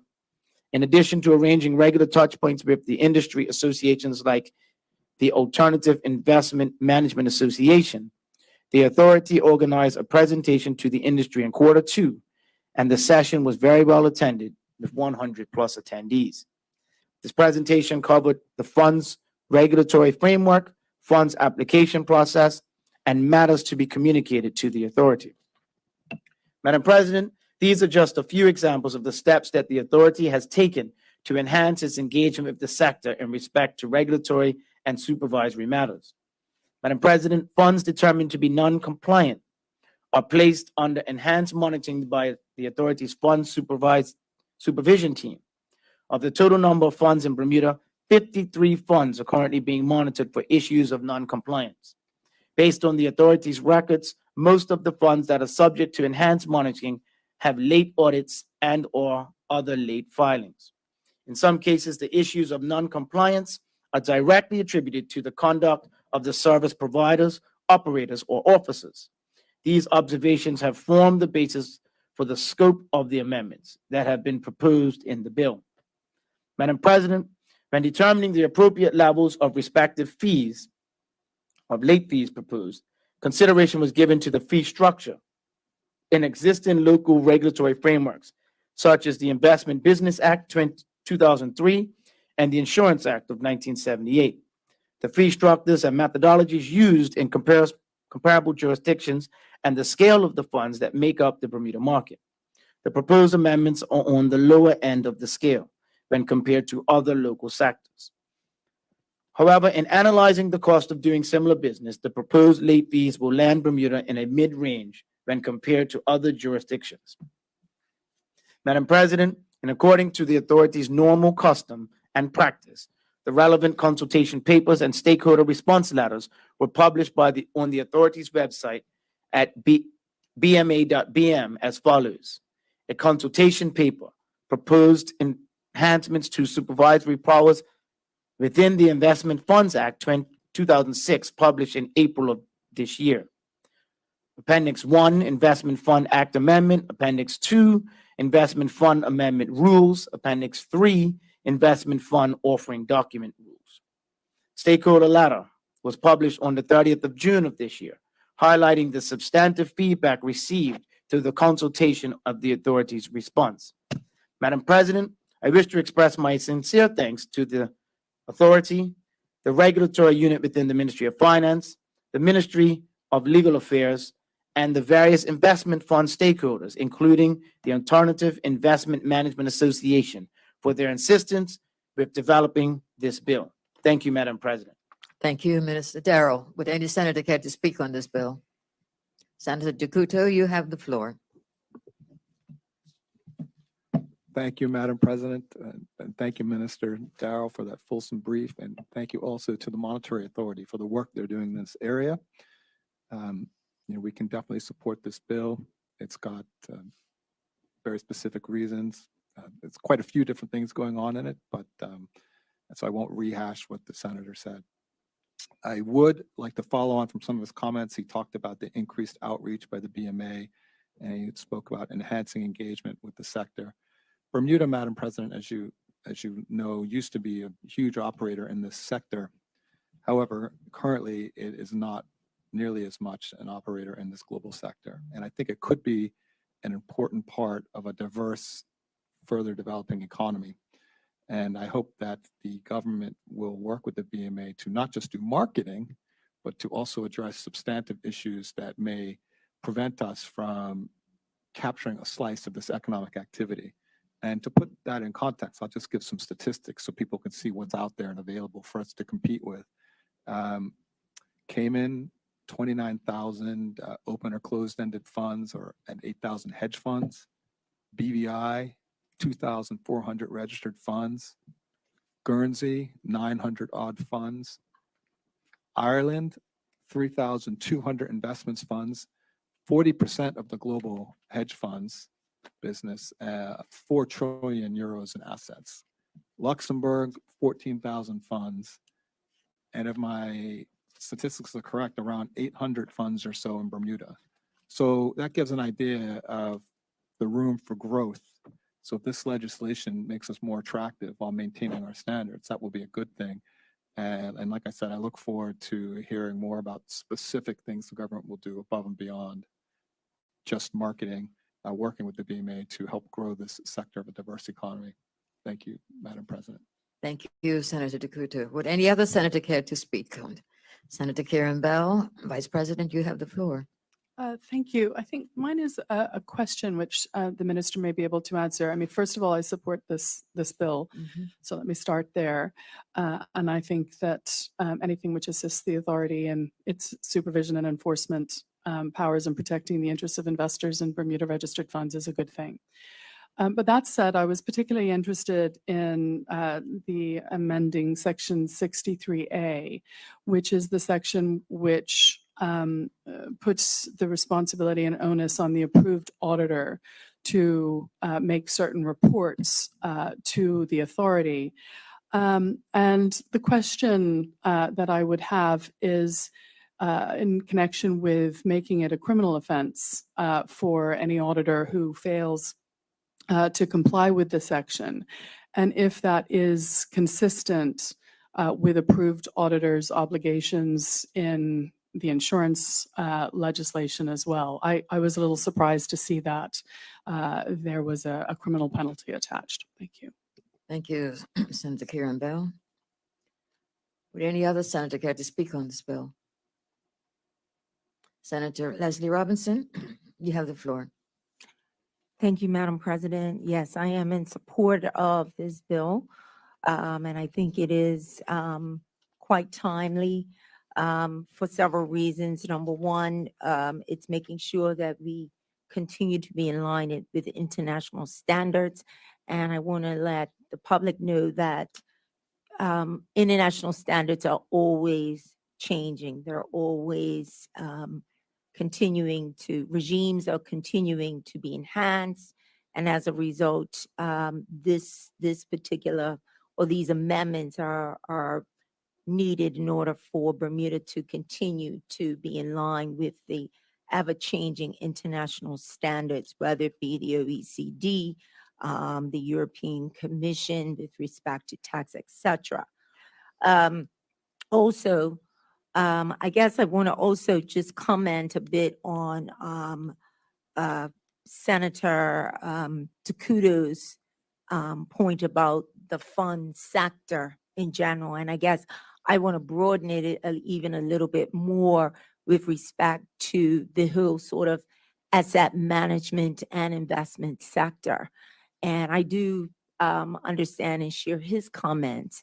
And I think what we need to understand is that Bermuda actually is going to continue to play catch up.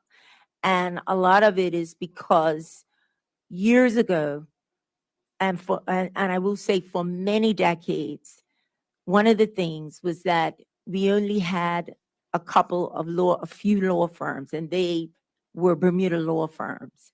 And I remember when the governments, part of the OBA as well as the PLP governments, were going out trying to drum up more business for asset management, investments, funds, etc.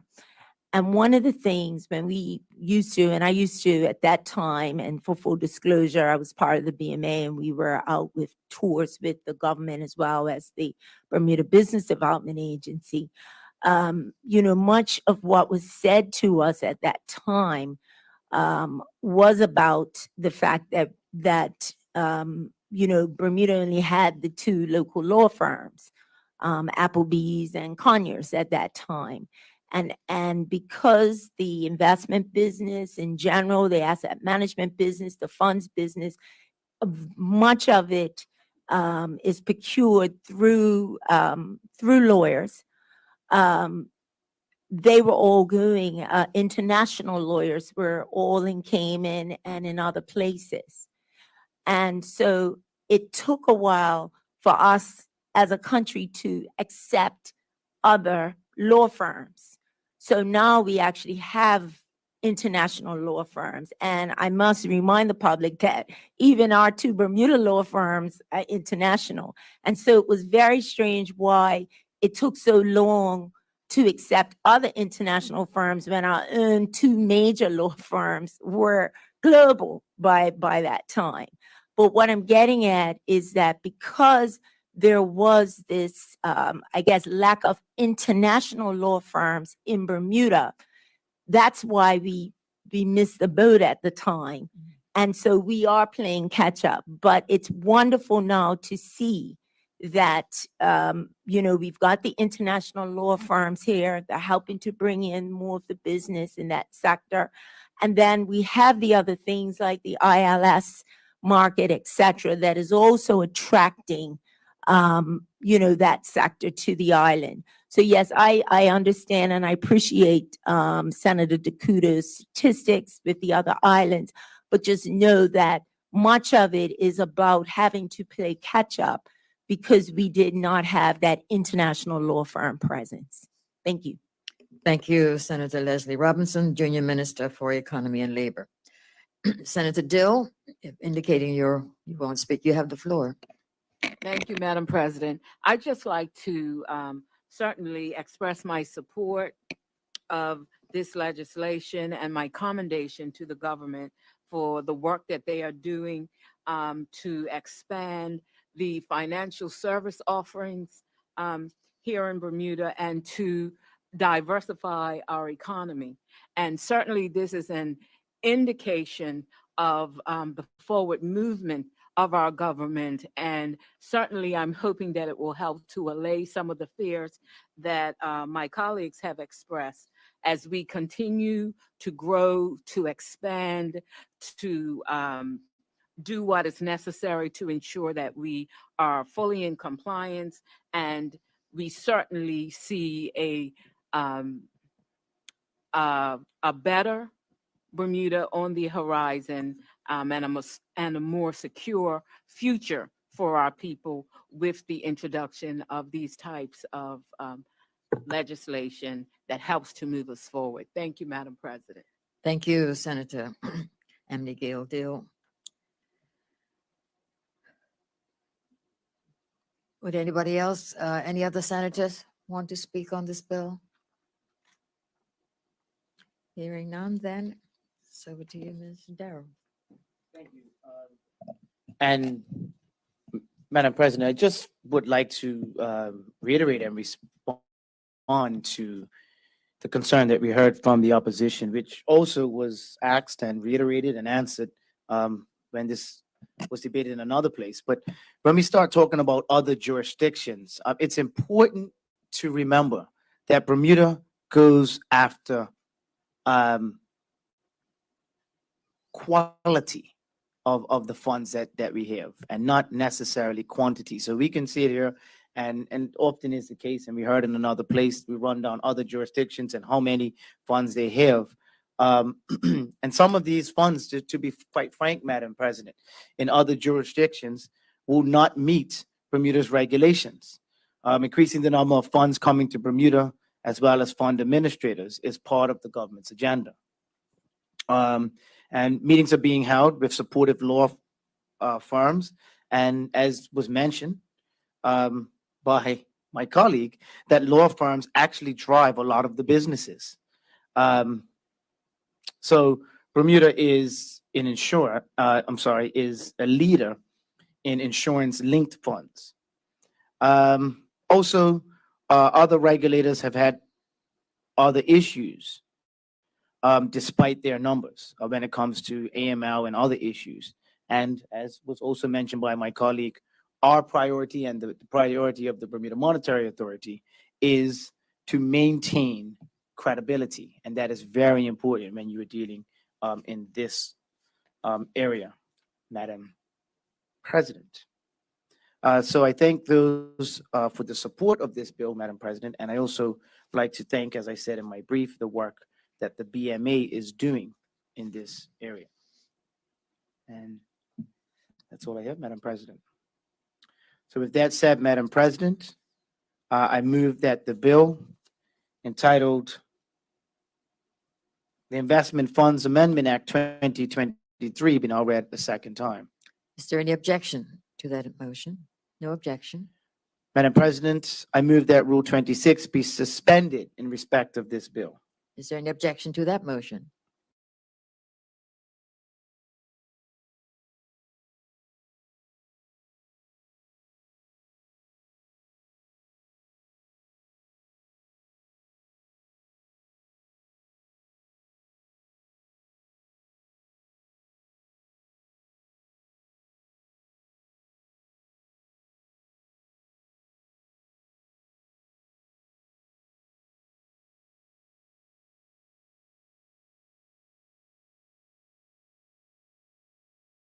I'll move on with our agenda. Item number 14, motions, there are none.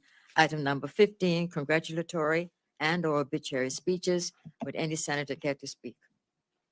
Senator Lynn Simmons, you have the floor. Thank you, Madam President.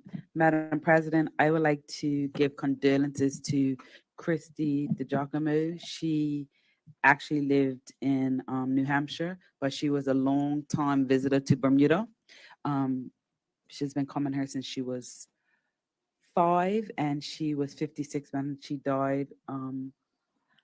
She passed away, sorry. Her death was sudden and was a shock. Personally, I would like to thank her for her contribution to Bermuda.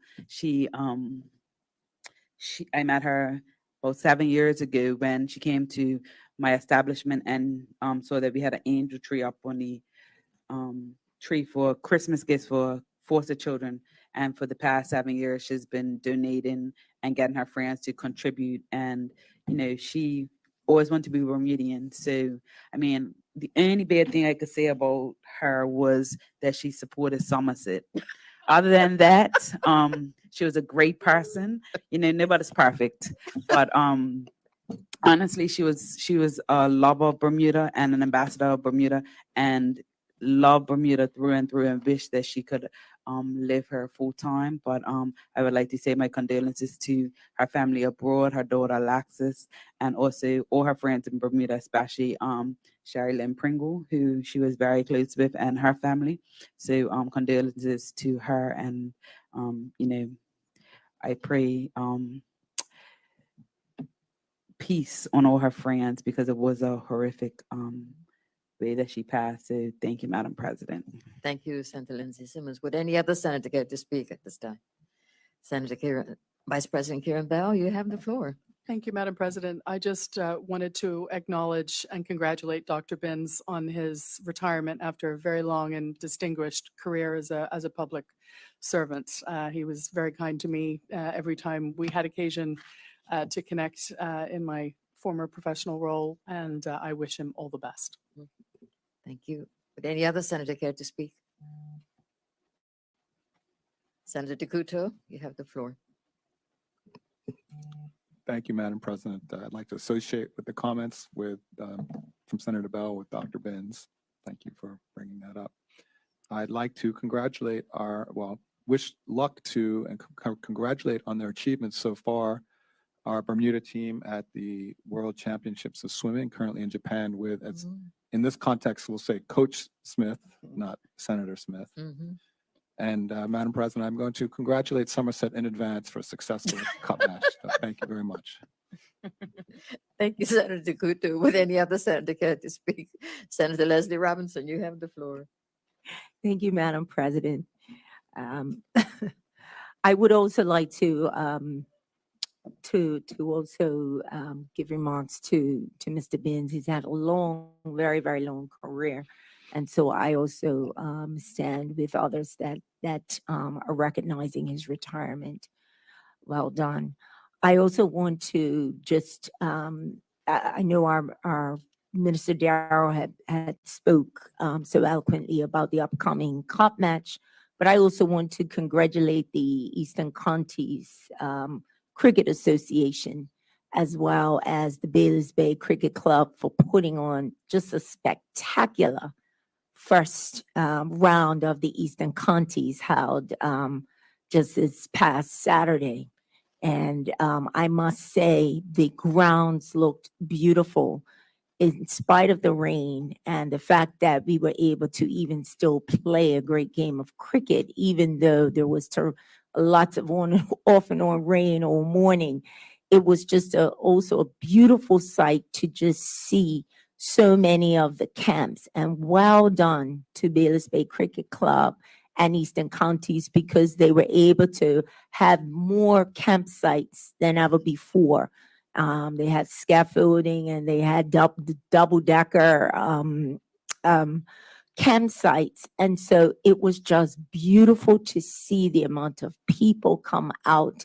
And it's just, again, a great time for us to enjoy each other. Very much like Cup Match, just on a smaller scale with all the trimmings of Cup Match. And so I encourage those who may want to continue to stay in the Cup Match spirit, that even after our Cup Match, you can come down on August 19th to the second round. Flats will be playing Bayless Bay, and then the third round, September 2nd, it will be Cleveland County of the winners of Flats and Bayless Bay. But I know that Bayless Bay will probably be still holding the cup at that time. Thank you. Would any other senator care to speak? I see Senator Dill. You have the floor. Thank you, Madam President. I'd like to associate myself with the condolences for the Giacomo family, as well as congratulations to Dr. Binns on his retirement. I'd also like to congratulate the First Church of God in North Shore. On this past Sunday, they had what they called a special youth service that highlighted some of the young people in their congregation and certainly celebrated 46 years of their providing financial scholarships to young people in order to pursue higher education. In Sunday's service, they had a panel discussion which featured 4 young people who had just completed their first year of college. It was a very inspiring experience to sit and listen to these very articulate young people share about their college experiences, as well as highlighting how their spiritual foundation helped them to be able to navigate the challenges that they were experiencing as college students. Following the panel discussion, there was a very stirring message delivered by the pastor bishop Vernon G. Lamb, and he spoke about change, challenge, and charge. And I just want to congratulate the First Church of God family for that very innovative service, which they have their own cable television station which will be aired. They said that they were very intentional about having that particular format in their worship service so that young people all over the world could be inspired by these young people and challenged to pursue excellence in their own lives. So this is just a wonderful, wonderful reminder to us of the wonderful young people that we have in Bermuda and the very positive future that is ahead of us as we continue to support them in their endeavors. Thank you, Madam President. Thank you, Senator Dill. Would any other senator care to speak? Minister Darrell, you now have the floor. Thank you, Madam President, and I'd like to be associated with the comments and the congrats to the Eastern Counties Cricket Association that was given by my colleague, Senator Robinson, Mhm. who I know unfortunately wears the wrong colors on these Saturdays, but we'll get into that another day. Congratulations to the executive of the Eastern Counties.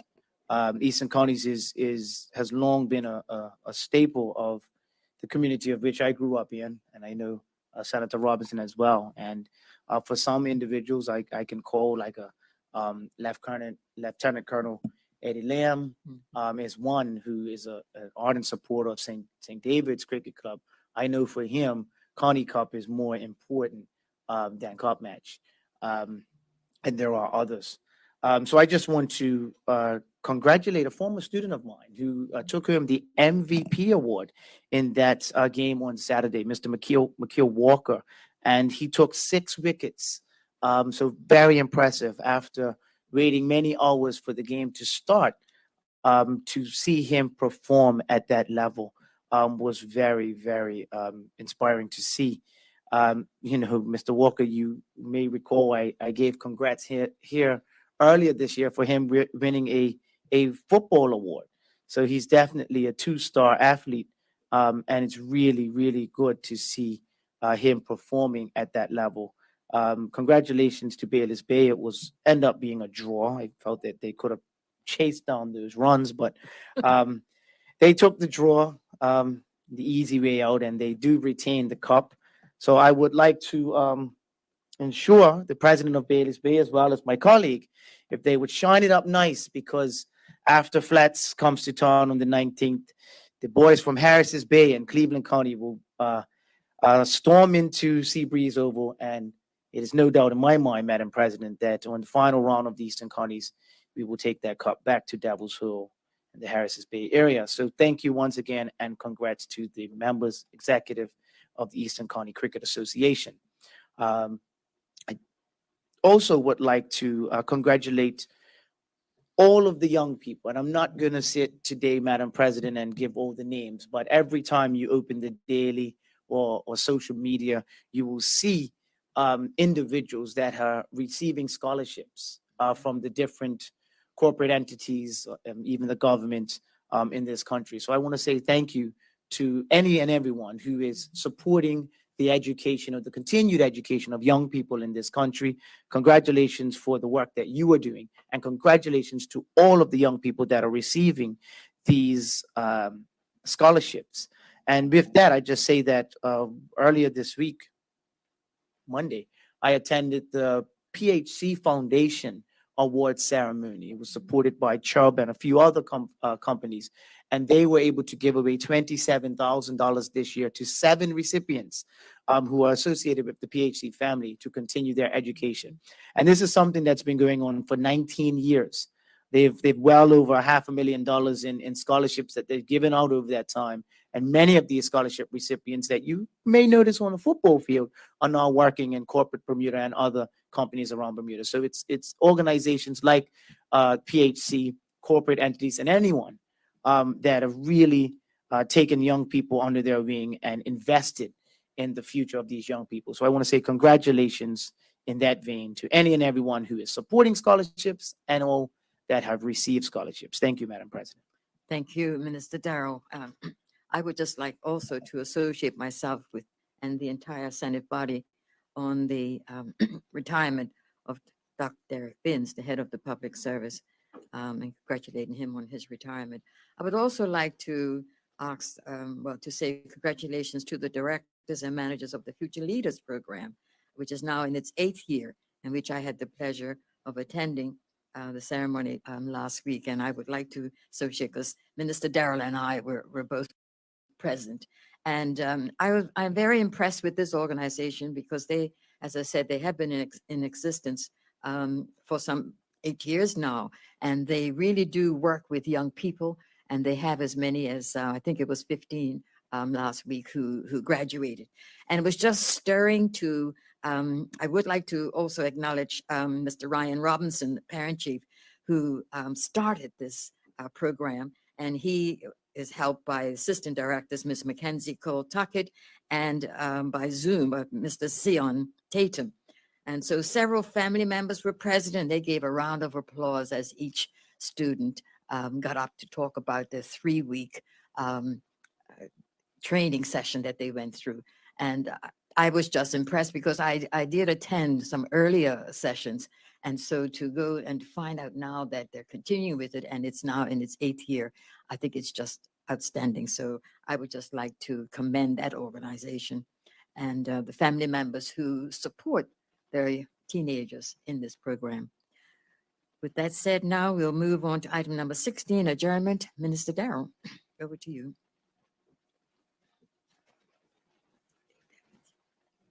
Thank you, Madam President. Give me 1 second. Just getting the correct date here. Mhm. 1 second, Madam President. I will now ask Madam President that the Senate do now adjourn until Wednesday, September 20th, 2023. Thank you. Would any senator care to speak on the motion to adjourn? Senator DeCouto, you have the floor. Thank you, Madam President. I'd like to speak today on the topic of promises. We got into a little bit with the pension discussion. The government has a line, promises made, promises kept. But what I'm hearing from the general public in person, by email, on socials is promises made, promises broken, Madam President. And I'm going to support that with a list of important critical initiatives for this country that this government has promised us that has continued to fail to deliver. And to be frank, this whole thing was prompted by the recent news that nothing has been signed with respect to a Fairmont Southampton deal. So last October, we heard in all of its variants, the deal is done. And we've heard many variations on that promise. But more recently, we've learned that the deal is not done. So that's promise number one that's been broken, Madam President. We talked today about the need for immigration reform to support our pensions and many other aspects of our society. And the government has promised on numerous times comprehensive immigration reform. Promise broken, Madam President. I was walking past the music box the other day, Madam President, and I know that Minister Darrell likes to comment on the music box. And next to the music box is the arbitration center site, the former site of the planned arbitration center. Great press release, press conference, pictures on site, and now we have 10-foot tall casuarinas and a bevy of Mexican peppers in there, Madam President. Promises made, promises broken, Madam President. Healthcare reform. I know, Madam President, you pay close attention to this topic, and those of us who deal with the healthcare system, maybe we have a loved one who's in the midst of care in the hospital or with the private providers. Maybe they're paying the bills, or maybe they're feeling the impact of what's happening at the hospital. We have yet to see this healthcare reform or anything substantive about it. Promises made, promises broken. Funding for the hospital, Madam President, we know that the government cut them short at $15 million and then tried to turn it around into a positive story. Oh, we're giving them an extra $15 million. That wasn't extra. That was a prior promise that had been made and broken by the government. Education reform. And this one does get complicated, but I think many key stakeholders do not feel the government is keeping its promise here, Madam President. And as a final example, to not test your patience, Madam President, FinTech, MOUs. I think there must be a filing cabinet full of them somewhere up there in the government administration offices.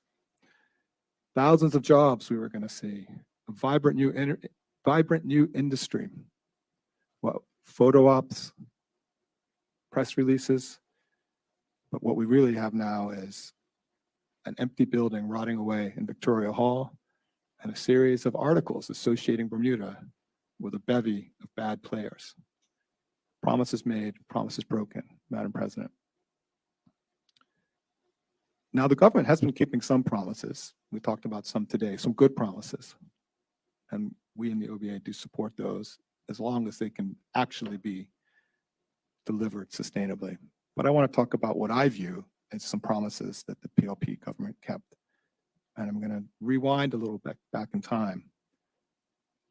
David Burt instructed the civil servants to pay Hewitt Brown $1.2 million to compensate him for losses after he emailed Minister Wilson to ask her to politically interfere. That promise was kept. That clinic got closed anyway. $800,000 was promised to a record producer. Poof! What could we do with that money today?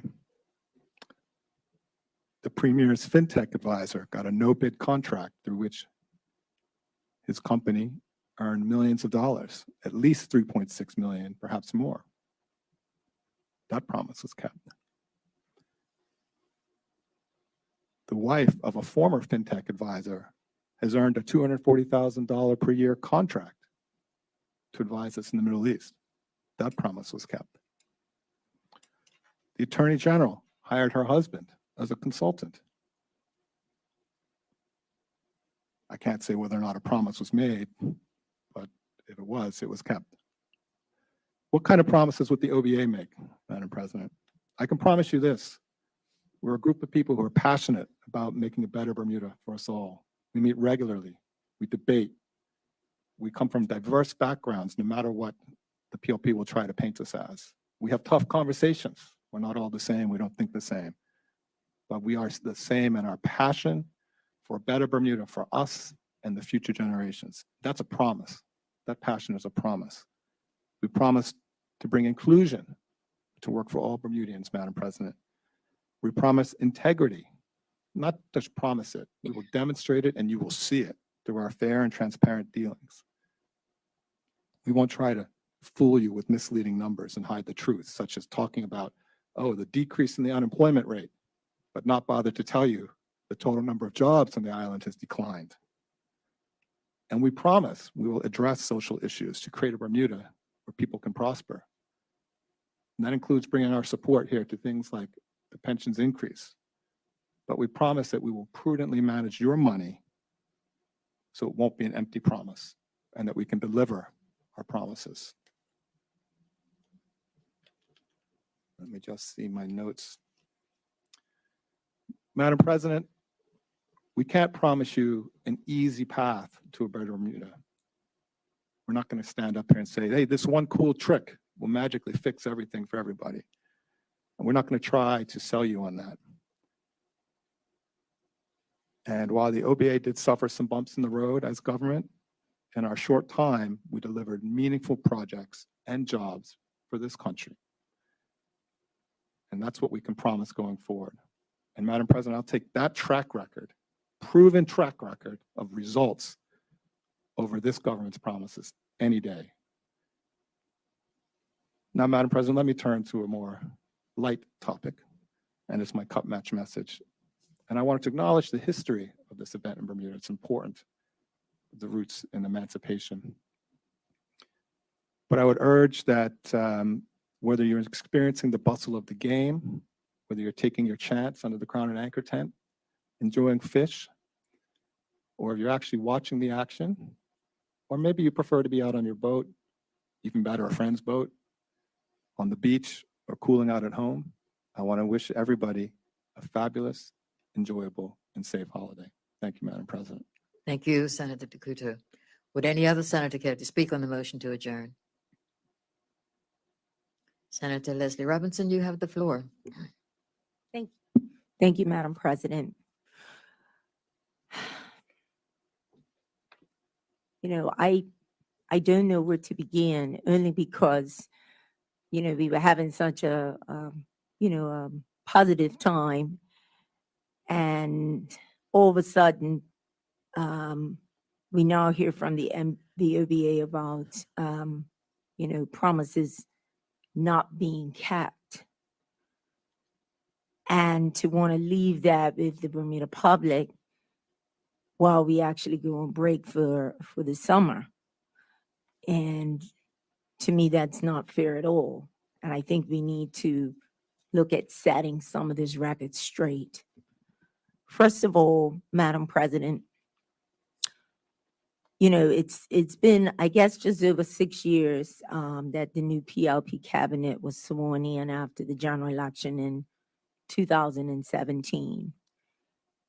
And at that time, we did not expect a global pandemic to hit us in, within 2.5 years after that. We did not expect that at all. Nobody saw the pandemic coming. And, the OBA wants to be able to talk about promises that weren't kept.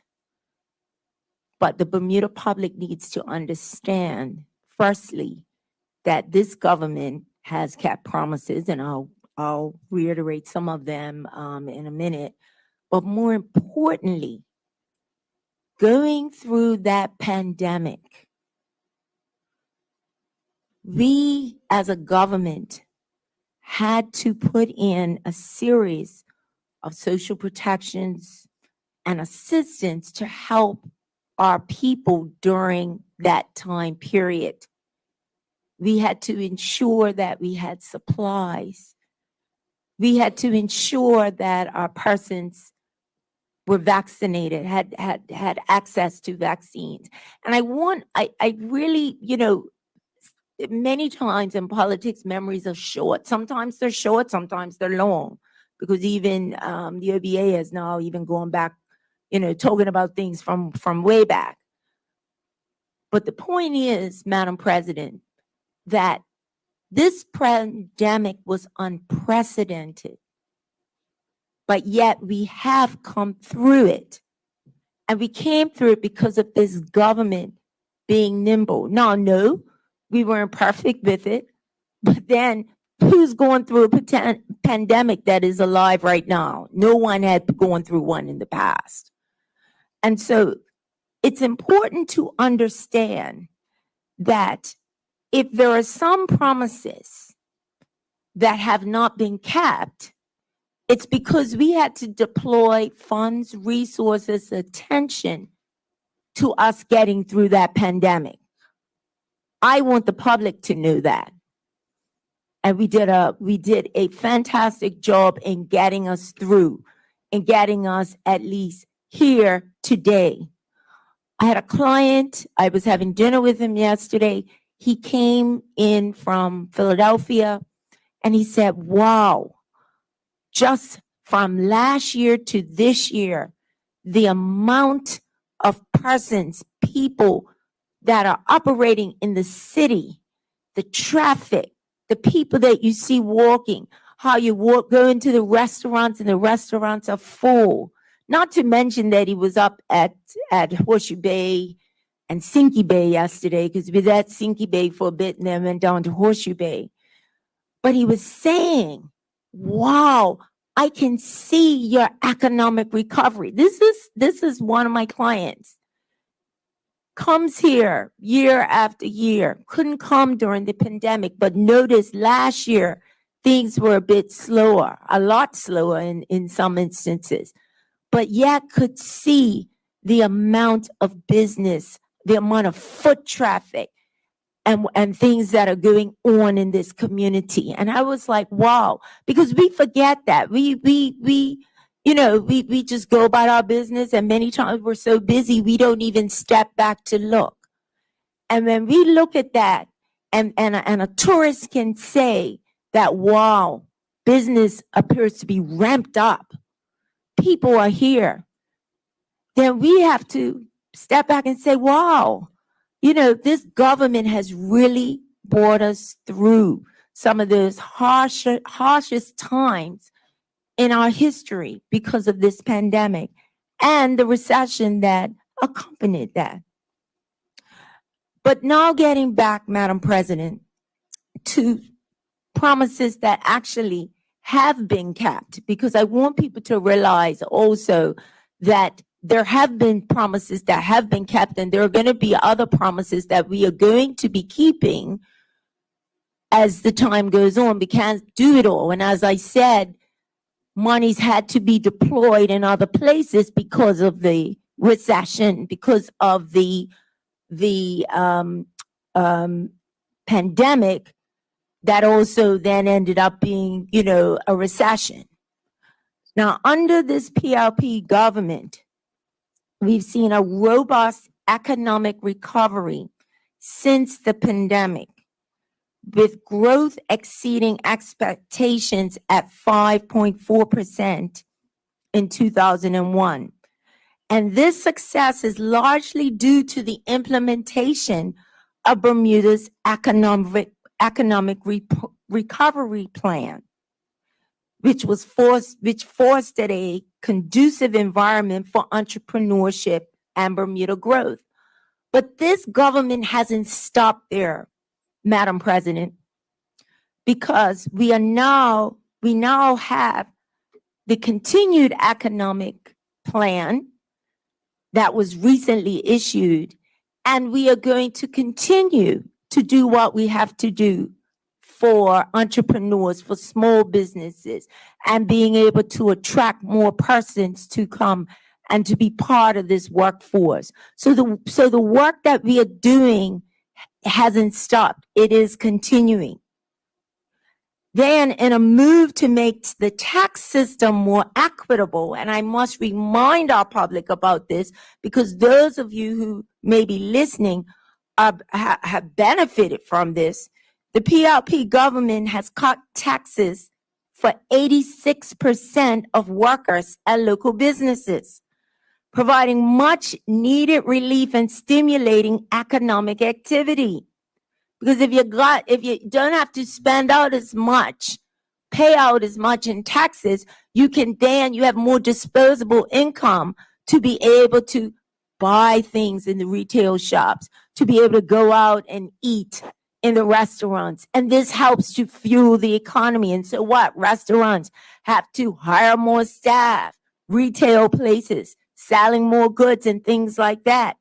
And that's what makes this economy continue to become strong.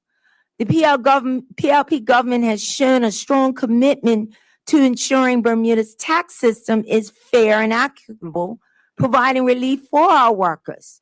This has, and as I said, it's resulted in that disposable income. Also,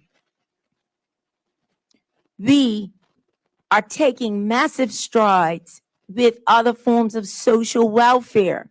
As I mentioned, we talked about how we had to help people during the pandemic, And now we've increased child daycare eligibility to households with incomes of $130,000 or less. That's major for our people, providing additional support for working families. Additionally, we have assisted the Bermuda Housing Corporation, providing 66 new affordable housing units, increasing the availability of affordable housing for renters and for first-time homeowners with the Mortgage Guarantee Program. Our commitment to creating these things continues, Madam President. And so, you know, I don't want to hear about all the negative. We have to focus on what this government has done, understanding that we were set back because of the pandemic. Also, in my Minister Darrell's area of sports and recreation, we've invested up 1.5 million in 22 local sporting bodies and provided additional funding for high-performing athletes through the High Performance Scholarship Program and installed fitness equipment in public parks. These investments have not only promoted physical fitness, but have also fostered a sense of community and pride.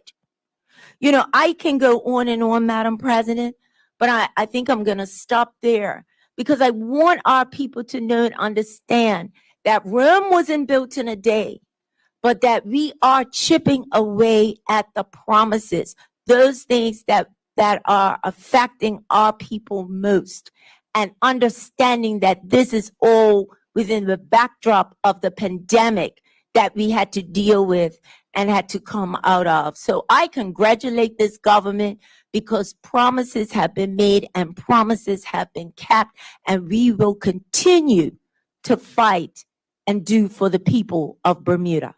Thank you. Thank you, Senator Robinson. Would any other senator care to speak on the motion to adjourn? Senator Dill, are you raising your hand? All right. Sorry, Minister Darrell, then it's over to you. Thank you, Madam President. And Madam President, I'm not going to belabor the points that my colleague so eloquently said in response to the first speaker that we heard in this motion to adjourn. And it was just yesterday, Madam President, that I had a young man come into my office, and we had a good laugh about one of the mottos that we had when he was in high school. And the motto that we used to use and talk about a lot was about excuses and how they are tools of the incompetent used to build bridges to nowhere, monuments of nothingness. And, you know, I found it interesting that the first speaker will talk about broken promises, and then go on to talk about promises that will be made. So it was a lot of hypotheticals. And as my colleague, Senator Robinson, just went through, I mean, when we start with the economic recovery plan, and you can bring someone here from last year and they can just openly see with their eyes how our economic recovery plan is progressing. That's progress, Madam President. When you look at all of the government ministers in their ministries and within those ministries, the different government departments and all that we are doing for people in this country, Madam President, that is progress. And it's a long way from broken promises. And Madam President, as we move to you know, this cup match holiday that's coming up, I can tell you that it's coming rather fast for me. And the reason is because every single day, Madam President, I am up and down this country congratulating individuals in the areas of whether it be youth, whether it be sports, whether it be in the areas of recreation, and going to different locations to see all the amazing things and how Bermuda has bounced back.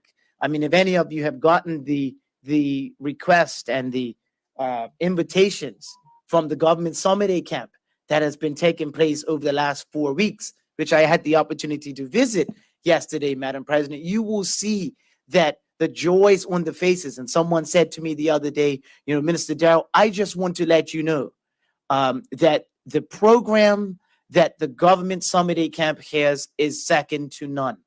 And I was able to go by and I saw the women to ladies, and I went to Camp Palmetto, I think, the other day, and there's Camp Chameleon, and to see where we have come since the pandemic that was, still raging even a year ago, to see where we are going and to look at all of the investments that the Bermuda government is making in the people of this country so that we can get back. Just earlier today, and not to touch on another debate, you see the increase that we are giving to seniors so that they can live a little more comfortable, Madam President. So while I did say that I wasn't going to touch on what the first speaker from across the aisle there was going to say, I want to finish my motion to adjourn comments on a positive note of where I started, Madam President. And as we know, I said in my statement earlier, we have the Cup Match Classic coming up. And my statement today was all around the cricket game. It was about going to St. George's for the opening ball and watching as, the stars that are picked, they will be picked on Saturday night, represent the eastern and western ends of the island, and everyone who's going to be in their camps celebrating and cheering. But there's much more to this Cup Match holiday than that, Madam President. It's also for the families that decide that they want to go out and continue their tradition of camping, whether it be in parks or overlooking the beautiful scenic views of the Bermuda water, Madam President, whether it be individuals in our hospitality industry. And I want to recognize them that may not have the opportunity to take the day off, and they are working to make sure that the scores and hundreds of tourists that come to this island are well taken care of. I know, personally, Madam President, that I'm looking around and trying to find in my house where I'm going to find space, because I have quite a bit of visitors that are coming in, and they love the atmosphere of what this time of year brings in Bermuda. And it's not just, as I said, the Thursday or Friday of the event. It's everything that's surrounding it. Even starting this weekend, there will be events, there will be church services. I was at a golf club yesterday, and they said, Minister Darrell, you must come back on Sunday morning. I said, why? They said, it's Cup Match. I said, well, Cup Match is Thursday and Friday. So even at golf clubs, they have sporting tournaments where it pits, the Cup Match Somerset golfing supporters versus the St. George's golfing supporters.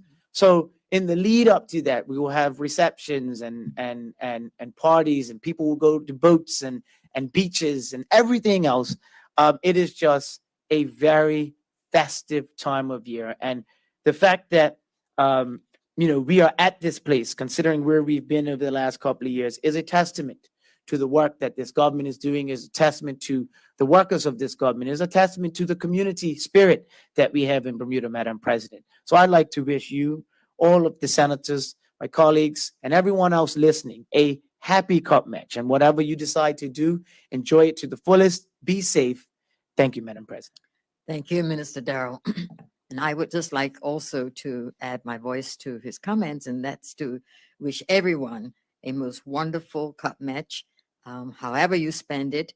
And I mean, this is, I suppose, it's a time of year when you're Bermudian while you're here, but every family member, everyone who's Bermudian overseas want to come back. This is the time they would like to come back and spend in Bermuda, Cup Match time. But we also need to remember the reason for Cup Match and, celebrate Mary Prince Day and the rest of it. So we have the history, but at the same time, we need to enjoy ourselves, particularly having come through the pandemic. So I want to wish each and every one of you senators, and not only will we have Cup Match and the celebration and the holiday, but we have an extended period, really from the Senate. We won't be meeting now until September. So I want to wish each and every member of the public an enjoyable Cup Match, a safe Cup Match. And I want to also wish the same for the senators and enjoy the extended period that you have away from our job here. But so be safe and enjoy yourselves. With that said, Senate stands adjourned until September the 20th. Be safe and take care.